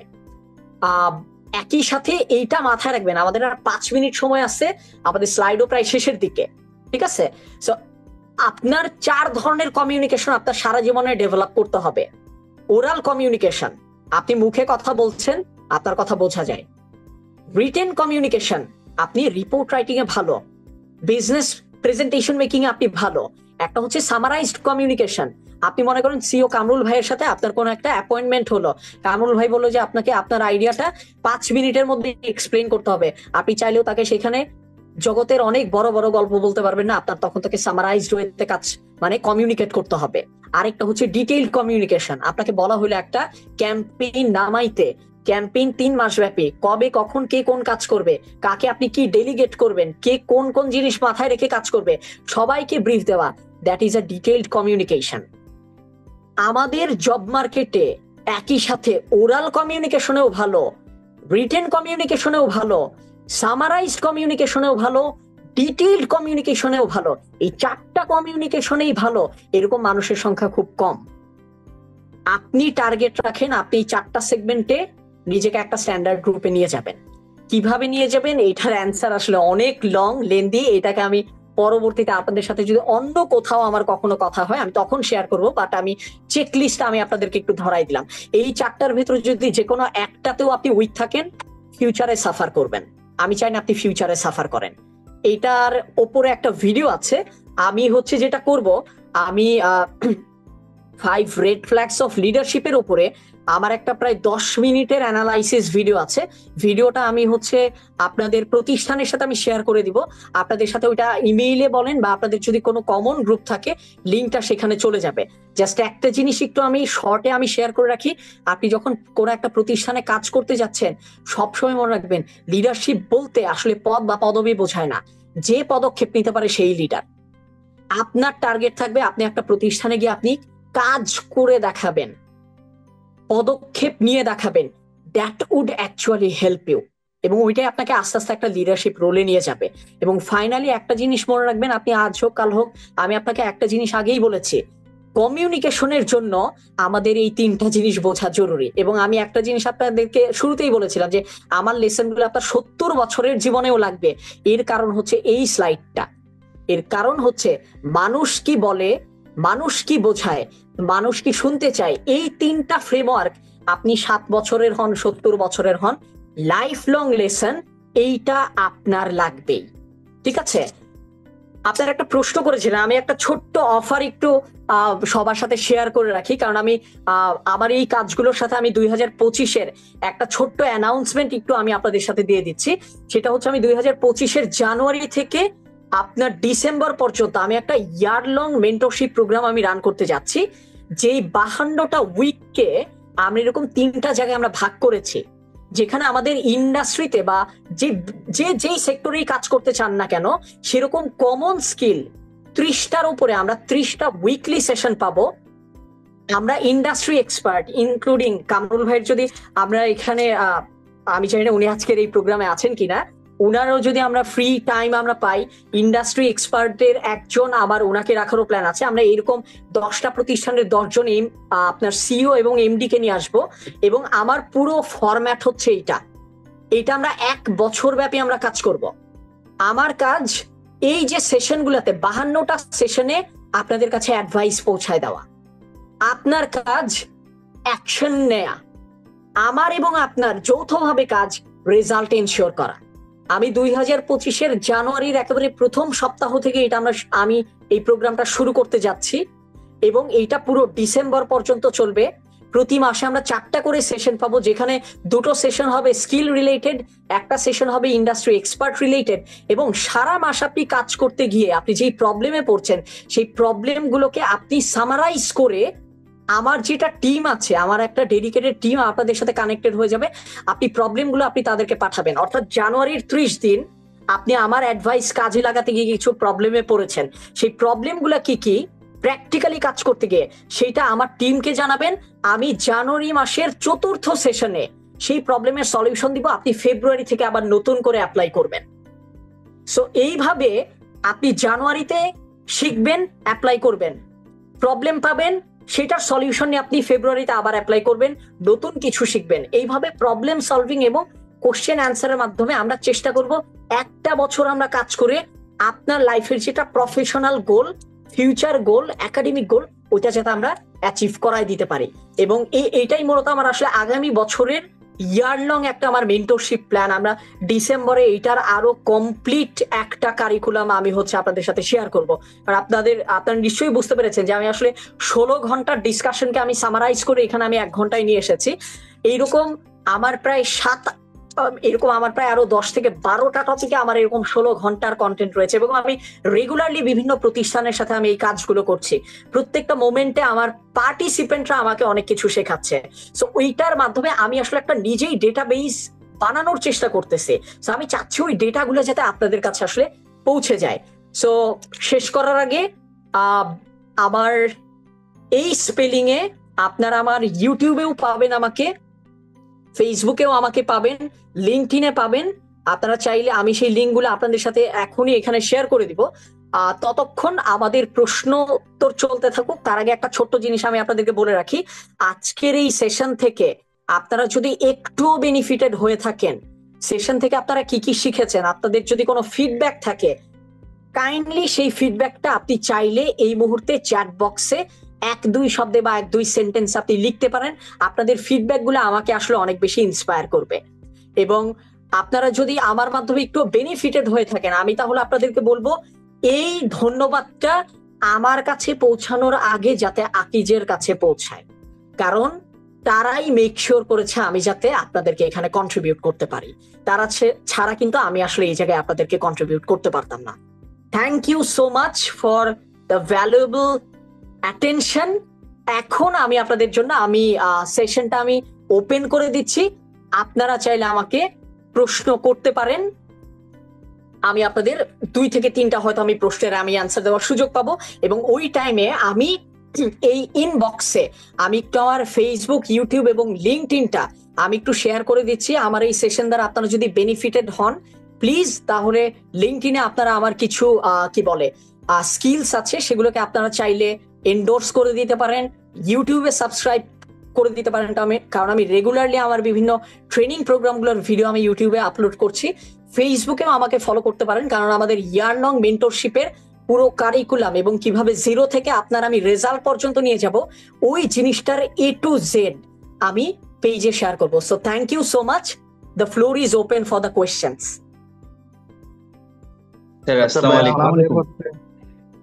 একজন একজন করে করেন যাতে আমি বুঝতে পারি, নামটা বলে প্রশ্নটা করেন। আমি মনির হোসেন চৌধুরী বলছিলাম ভাই। আমার কোয়েশ্চেনটা ছিল হলো গিয়া, আমরা যারা স্টুডেন্ট, তো আমাদের জন্য তো ইন্টার্নশিপের জন্য কি এমন কোনো ওয়ে বা ভার্চুয়ালি করার কোনো ওয়ে আছে কিনা বা ব্যবস্থা আছে কিনা? কারণ আমাদের দেশে সাধারণত ফিজিক্যালি বা অনেক জায়গায় ফিজিক্যালি করতে হয় বেশিরভাগ টাইম। ভার্চুয়ালি করার জন্য আপনার কাছে বা সাজেস্টেড কোনো ওয়ে বা কোনো কোম্পানি থাকলে যদি একটু বলতেন। এই জায়গাটা এইটা দেখেন, আপনার এই প্রশ্নটা আসলে অনেক বেশি ওয়াইড, কারণ আপনি আসলে কোন ধরনের কাজ করবেন, এক এক কাজের জন্য হচ্ছে এক একটা প্ল্যাটফর্ম। ঠিক আছে ভাই, আপনার প্রশ্নটা খুবই ইম্পর্টেন্ট এবং অত্যন্ত ওয়াইড। এইটা কেউ যদি RMG তে ফিউচারে কাজ করতে চায়, এই মুহূর্তে সে যদি RMG রিলেটেড ইন্টার্নশিপ সে করতে চায়, এইটার জন্য আপনার একটা প্ল্যাটফর্ম থেকে তথ্যগুলো নিতে হবে। কেউ যদি সফটওয়্যার কোম্পানিতে করতে চায়, সেই সফটওয়্যার কোম্পানির জন্য হচ্ছে একটা জায়গা থেকে তথ্য নিতে হবে। সো এই ক্ষেত্রে আপনার প্রশ্নটা অনেক বেশি ওয়াইড। আমি আপনাকে যেটা বলবো, এই ক্ষেত্রে বেস্ট হতে পারে আপনি ইন্টার্নশিপ রিলেটেড কিছু ফেসবুক গ্রুপ আছে, আপনি যদি পারেন সেই গ্রুপগুলোর সাথে একটু কানেক্টেড হয়ে যাবেন। এবং আমি সামনেই আপনাদের জায়গা থেকে যাতে আপনারা এই ধরনের তথ্যগুলো যাতে এক জায়গায় পান, সেটার জন্যই মূলত আমরা আসলে আমাদের ইয়ার লং মেন্টরশিপের সব তথ্যগুলোকে আমরা একটা জায়গায় নিয়ে আসছি। সো আপনার অ্যান্সারটার ইন শর্ট অ্যান্সার আসলে অনেক ওয়াইড। আইদার ফেসবুক গ্রুপে কোনো একটাই ঢুকে যান, অথবা একটু ওয়েট করেন। আমি জানুয়ারিতে আমি সেই ধরনের একটা ডেটাবেস আমাদের ওই ইয়ার লং মেন্টরশিপ প্রোগ্রামের আন্ডারে আসলে আমরা এক্সিকিউট করতে যাচ্ছি। ঠিক আছে? আসসালামু আলাইকুম ভাই, আমার একটা প্রশ্ন ছিল। জি হ্যালো। জি ভাই, আমি মির্জা আলী বুরহান বলছিলাম ঢাকা থেকে। ভাইয়া, সীমান্ত ভাই, আমার প্রশ্ন হচ্ছে যে how can we increase our maturity? That's our main problem. So I think if you give me your answer, I think it's better for us. এইটার অ্যান্সার একটা আমি অলরেডি যেটা দিয়েছি, যে আসলে আমাদের একটু মাত্রা সেট করা, কোথায় কতটুকু কথা বলা যায়, কোথায় কতটুকু কথা বলা যায় না, কার সাথে কতটুকু ক্লোজ হওয়া যায়, কতটুকু দূরত্ব রাখতে হয়। সো এই জিনিসটা আসলে এমন একটা জিনিস কি জানেন, এইটা না আপনার এই লার্নিং প্রসেসটা স্পিড আপ করার আসলে কোনো সুযোগ নাই। আপনি কি বুঝতে পারছেন? এটা অনেকটা, আমি এক্সাম্পল দিই কিভাবে, আপনার সেম কোশ্চেনটা এর আগে আমাকে হচ্ছে এরকম একটা সেশনে একজন পার্টিসিপেন্ট করেছিল, আমি অ্যান্সারটা এইভাবে দিয়েছিলেন। আপনি কিন্তু চাইলেও গর্ভধারণের পর 10 মাস 10 দিনের কাজকে আপনি চাইলেও কিন্তু স্পিড আপ করতে পারবেন না। এটা একটা ন্যাচারাল প্রসেস, এটা সময় 10 মাস 10 দিন লাগবেই একটা মানুষের আসলে আপনার পৃথিবীতে আসার জন্য। সো এই কারণে আমি আপনাকে বলবো আপনি একটু রিয়েলিটিটা মেনে নেন, সচেতন ভাবে মাত্রা নিয়ে ভাবেন। আমি আপনাকে বলবো আপনি 40 দিন মানে 4-5 মাস বলেন, 1-2 বছর বলেন, একটা সময় আপনি দেখবেন আপনার গ্রো হওয়া শুরু করছে। এই জায়গায় আপনি সব সময় মনে রাখবেন, পারফেকশন ইম্পর্টেন্ট না, গ্রোথ ইম্পর্টেন্ট। আগের চেয়ে যদি আপনার ডেভেলপমেন্ট হয়, that is enough for you. আসসালামু আলাইকুম ভাইয়া, হ্যাঁ, আসসালামু আমি আলাইকুম। তানভীর। তানভীর, আমি রিসেন্টলি ফ্রেশ গ্রাজুয়েট আর কি। তো ভাইয়া আমি ইন ফিউচার মানে আমি তো রিসেন্টলি গ্রাজুয়েশন শেষ করে বের হয়েছি, আমার নিজেকে ডেভেলপ করার জন্য আর কি কি করতে পারি, যেহেতু আমি একজন ফ্রেশ গ্রাজুয়েট, আমি এখনো জানি না আমার আপনি কি কোন কি করা সাবজেক্টে উচিত। পড়েন, কোন সাবজেক্টে পড়েন আপনি? আমি হ্যাঁ হাসানুল্লাহ থেকে গ্রাজুয়েশন শেষ করেছি রিসেন্টলি, আমি বিবিএ তে। আমার মেজর ছিল ফাইন্যান্স। মেজর ছিল ফাইন্যান্স। আমি আপনাকে বলবো যারা বিবিএর আছেন কয়েকটা কাজ করবেন। একটা হচ্ছে ইনভেস্টোপিডিয়া নামে একটা ওয়েবসাইট আছে, ওই ওয়েবসাইটে গিয়ে বিজনেস ওয়ার্ল্ডের সব নতুন নতুন টার্মিনোলজি প্রতিদিন অন্তত 2-3টা করে নতুন নতুন টার্মিনোলজি শিখে ফেলবেন। সবার জন্য একটা কমন সাজেশন দিয়ে দেই, আপনার কিছু স্কিল আছে কমন, যেমন কমিউনিকেশন। আপনি ইঞ্জিনিয়ার হন, বিবিএ তে থাকেন, এনজিও তে কাজ করেন, আপনি টেকনোলজিতে কাজ করেন, যেই সেক্টরে কাজ করেন, কমিউনিকেশন লাগবেই। Behaviour, mindset, problem solving, critical thinking, emotional intelligence, sales, customer service, এইগুলো হচ্ছে আপনার এমন কিছু স্কিল যেটা common regardless of your academic background and future career aspiration, এইটা আপনার লাগবে। এর পাশাপাশি কিছু স্কিল আছে যেটা আপনার গোল স্পেসিফিক, কাল একটু সেটা আইডেন্টিফাই করে সেটা আপনি ওই জায়গা থেকে আপনি চেষ্টা করবেন ডেভেলপ করতে। তানভীর ভাই, আপনার প্রশ্ন ছিল, আপনি কি বুঝতে পেরেছেন? জি ভাইয়া বুঝতে পেরেছি ভাইয়া, ওয়েবসাইটের নাম আরেকবার একটু বলবেন kindly? ইনভেস্টোপিডিয়া। ইনভেস্ট, আমরা অনেক সময় ইনভেস্ট করি না বিজনেসে, সেই জায়গা থেকে ইনভেস্টোপিডিয়া। আমরা 2টা বা একটা প্রশ্ন আমি নিব। আসসালামু আলাইকুম ভাইয়া, আমি মোহাম্মদ রোমান বলছি, আমি পাবনা থেকে আপুদের বলছি। কিন্তু প্রশ্ন করুক, সবই ভাইয়ারা প্রশ্ন করতেছে এবং ফিউচারে আকিজের সাথে কাজ করতে আগ্রহী, এইরকম তো ভাইয়া, একজনকে আমি কি চাচ্ছি প্রশ্ন জি করতে। ভাইয়া, আমি কথা আসসালামু বলতে চাচ্ছি আলাইকুম। না। একজন আপুর আমি কণ্ঠ শুনেছি, একটু আপুর প্রশ্নটা নিয়ে নেই। জি ভাইয়া, আসসালামু আলাইকুম। আমি সাদিয়া সুলতানা। জি ভাইয়া, আমি হচ্ছে নন সিএসসি ব্যাকগ্রাউন্ড থেকে বর্তমানে একটা গ্রুপ অফ কোম্পানিতে ওদের ইনহাউস ইআরপি সিস্টেমে আইটি ডিপার্টমেন্টে জব করতেছি। তো আমি এখন হচ্ছে জব সুইচ করার জন্য প্রচুর ট্রাই করতেছি। গত 2 বছর যাবত আমি জব করতেছি। তো এখন হচ্ছে ভাই আমি যে অ্যাপ্লাই করতেছি সেক্ষেত্রে আমি ইন্টারভিউ কলটা একদমই পাচ্ছি না। তো আমি একদমই আমার পাচ্ছি না। আমি রিজিউমিটা হচ্ছে বারবার মডিফাই করতেছি। তো এখন আমার কোশ্চেনটা হচ্ছে ভাইয়া, আমার রিজিউমিটা কেউ বলতেছে সিভি যেটা, যে এটা ঠিক আছে, আপডেটেড মডিফাইড, আবার অনেকে বলতেছেন যে না, এটা এটিএস ফ্রেন্ডলি না। আমার কোশ্চেন হচ্ছে ভাইয়া, আমি যদি প্রফেশনাল কাউকে দিয়ে আমার সিভিটা মেক করি, সেটা কি কোনো নেগেটিভ এফেক্ট পড়বে, নাকি সেটা আমারই, মানে এটা কি আমার একটা স্কিল, আমার এটা দিয়ে কি যাচাই করা হবে? আমি আপনাকে একটা জিনিস বলি, আপনি সিভি যদি কাউকে দিয়ে মেক করানো, ওইটা আমার কাছে খুব একটা ইম্পর্টেন্ট কোনো বিষয় না। এর কারণ হচ্ছে কি জানেন, দিন শেষে আমি কোনো পেপারকে হায়ার করব না, আমি একটা পার্সনকে হায়ার করব। আপনি কি বুঝতে পারছেন? সো আপনি সিভি যে কাউকে দিয়ে মেক করাইতে পারেন, কিন্তু সিভির ভেতরের কন্টেন্ট আপনার জব রিকোয়ারমেন্টের সাথে ম্যাচ করে কিনা, এটা হচ্ছে সবচেয়ে বেশি ইম্পর্টেন্ট। জি, আমরা সিভির ফরম্যাট নিয়ে অনেক বেশি চিন্তিত হই, সিভির কন্টেন্ট নিয়ে আমরা চিন্তিত হই না, অথচ কন্টেন্টের ভ্যালু ফরম্যাটের চেয়ে অনেক বেশি। আপুকে হ্যাঁ, অ্যান্সারটা বুঝতে পারছেন? জি যে ভাইয়া, কেউ আপনাকে চাইলে মেক করে দিতে পারে, এটাই আমি পার্সোনালি কোনো প্রবলেম দেখি না। কিন্তু আপনার সিভির এক একটা কন্টেন্টকে ডিফেন্ড করার মতো রেশনাল ক্যাপাসিটি আপনার ইন্টারভিউ বোর্ডে থাকতে হবে। ভাইয়া ঠিক আপুকে কত অ্যান্সারটা পার্সেন্ট পেয়েছেন? ম্যাচ হলে, জি ভাইয়া থ্যাংক ইউ ভাইয়া, ঠিক কত পার্সেন্ট ম্যাচ হলে আমার সেই জব গুলাতে অ্যাপ্লাই করা উচিত? আমি 70% বলি। 70%-এর হিসাব কিভাবে করবেন সেটাও বলে দেই। আপনি দেখবেন জব ডেসক্রিপশন এবং রিকোয়ার্ড কোয়ালিফিকেশনে ইন টোটাল কতগুলা বুলেট পয়েন্ট আছে, কোনটা কোনটা আপনার সাথে ম্যাচ করে টিক দিবেন। যদি দেখেন 70% জায়গায় আপনি টিক দিতে পারতেছেন, জাস্ট ফরওয়ার্ড করে দেন সিভি। জি স্যার, থ্যাংক ইউ ভাইয়া, থ্যাংক ইউ। ঠিক আছে? ভাইয়া আমার একটা প্রশ্ন ছিল। আসসালামু আলাইকুম ভাইয়া, আমার একটা প্রশ্ন ছিল। জি ভাইয়া আমি মোহাম্মদ রোমান, আমি পাবনা থেকে বলছি। আচ্ছা। আমি পাবনা বিজ্ঞান ও প্রযুক্তি বিশ্ববিদ্যালয়ে 4th ইয়ারে পড়াশোনা করছি। আমার ডিপার্টমেন্ট হচ্ছে সিএসসি ডিপার্টমেন্ট।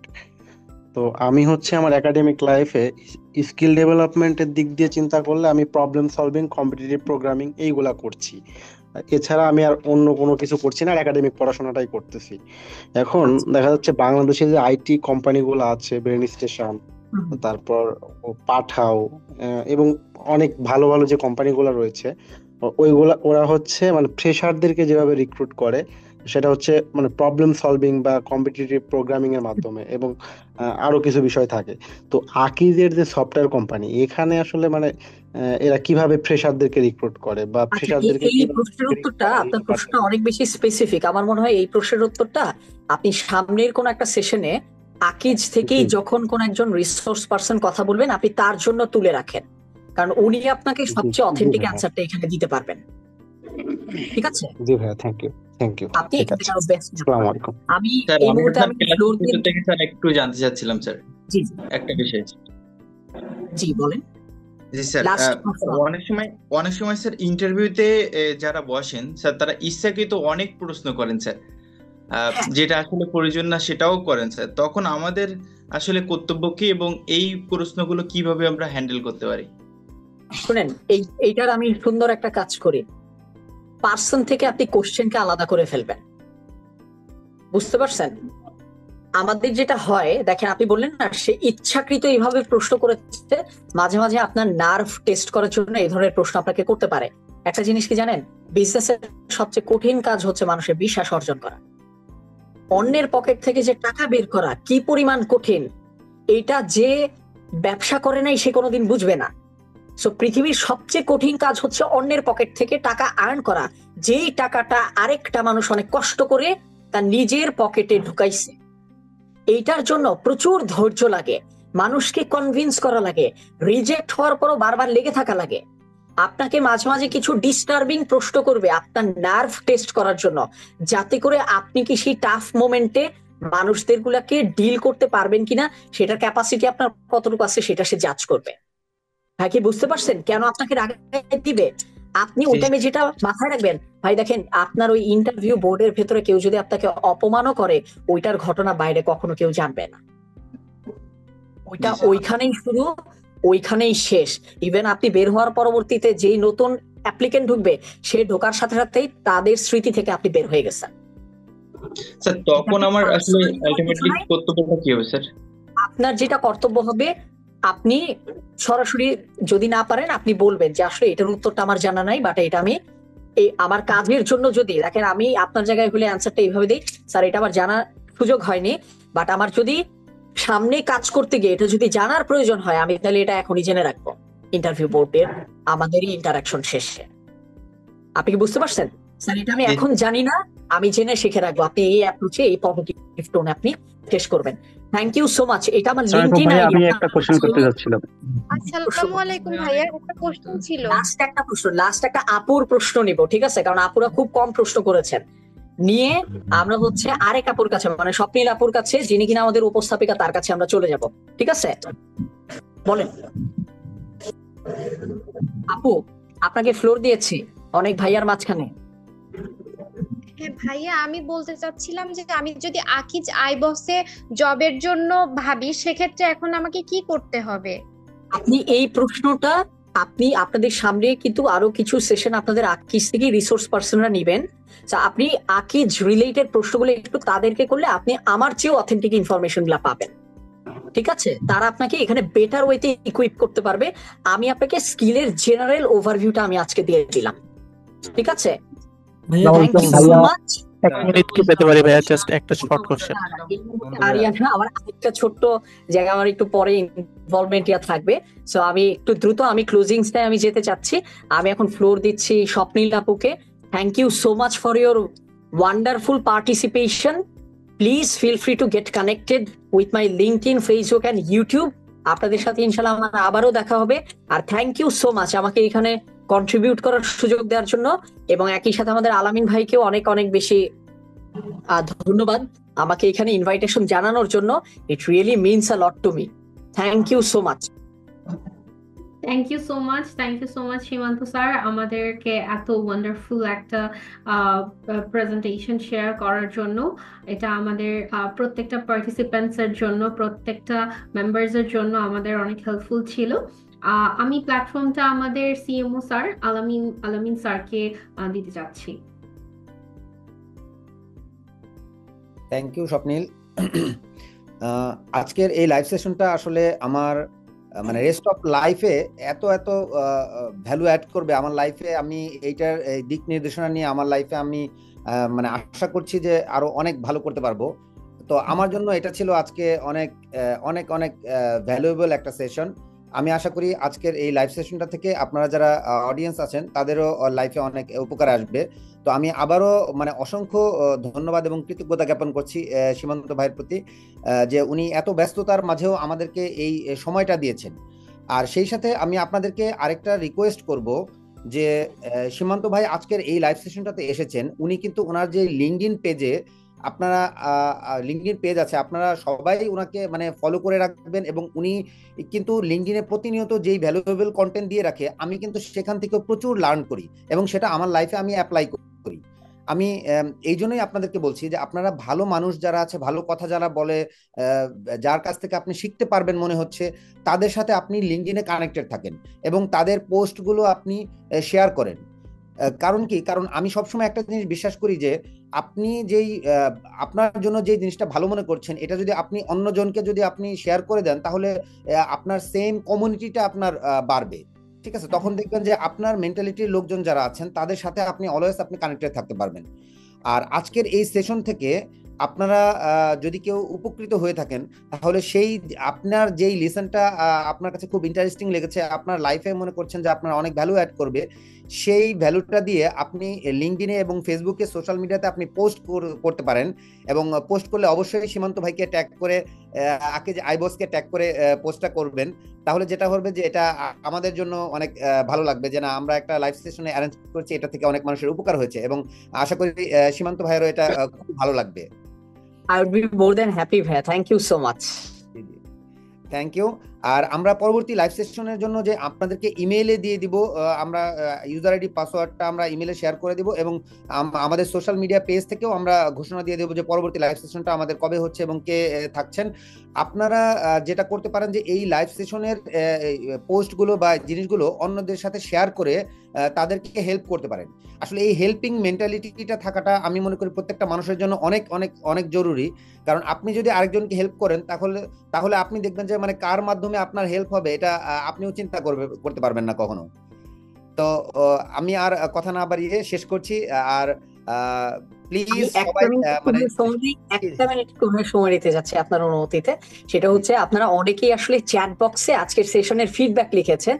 এই ফিডব্যাকের সবগুলো আমি চাইলেও হয়তো পড়তে পারবো না, কারণ এটা যখন আমরা ক্লোজ করবো ফিডব্যাক গুলো তখন সব হারিয়ে যাবে। সবাইকে আমি হয়তো একটু ছোট্ট রিকোয়েস্ট করবো, আপনারা যদি কাইন্ডলি এই ফিডব্যাকটা, আজকের সেশনটা আপনাদের কেমন লেগেছে, আবার পেজের যেটা রেকমেন্ডেশন সেকশন রয়েছে, কাইন্ডলি যদি সেখানে একটু লিখতেন, ভালো হোক খারাপ হোক, আমি তখন সেগুলোর প্রত্যেকটাই আমি পড়ে রাখতে পারবো এবং আমি আপনাদেরকে আসলে সেই ওয়েতে আসলে হেল্প করতে পারবো। আর আমি আকিজ টিমের সাথেও আমি আমার লিঙ্কস গুলো শেয়ার করে রাখবো, যাতে আপনাদের যে কেউ প্রয়োজনে কানেক্টেড হতে পারেন। থ্যাংক ইউ সো মাচ ভাইয়া, দোয়া রাখবেন।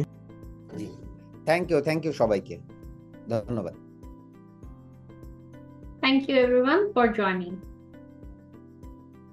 Thank you. Assalamu alaikum. Good night.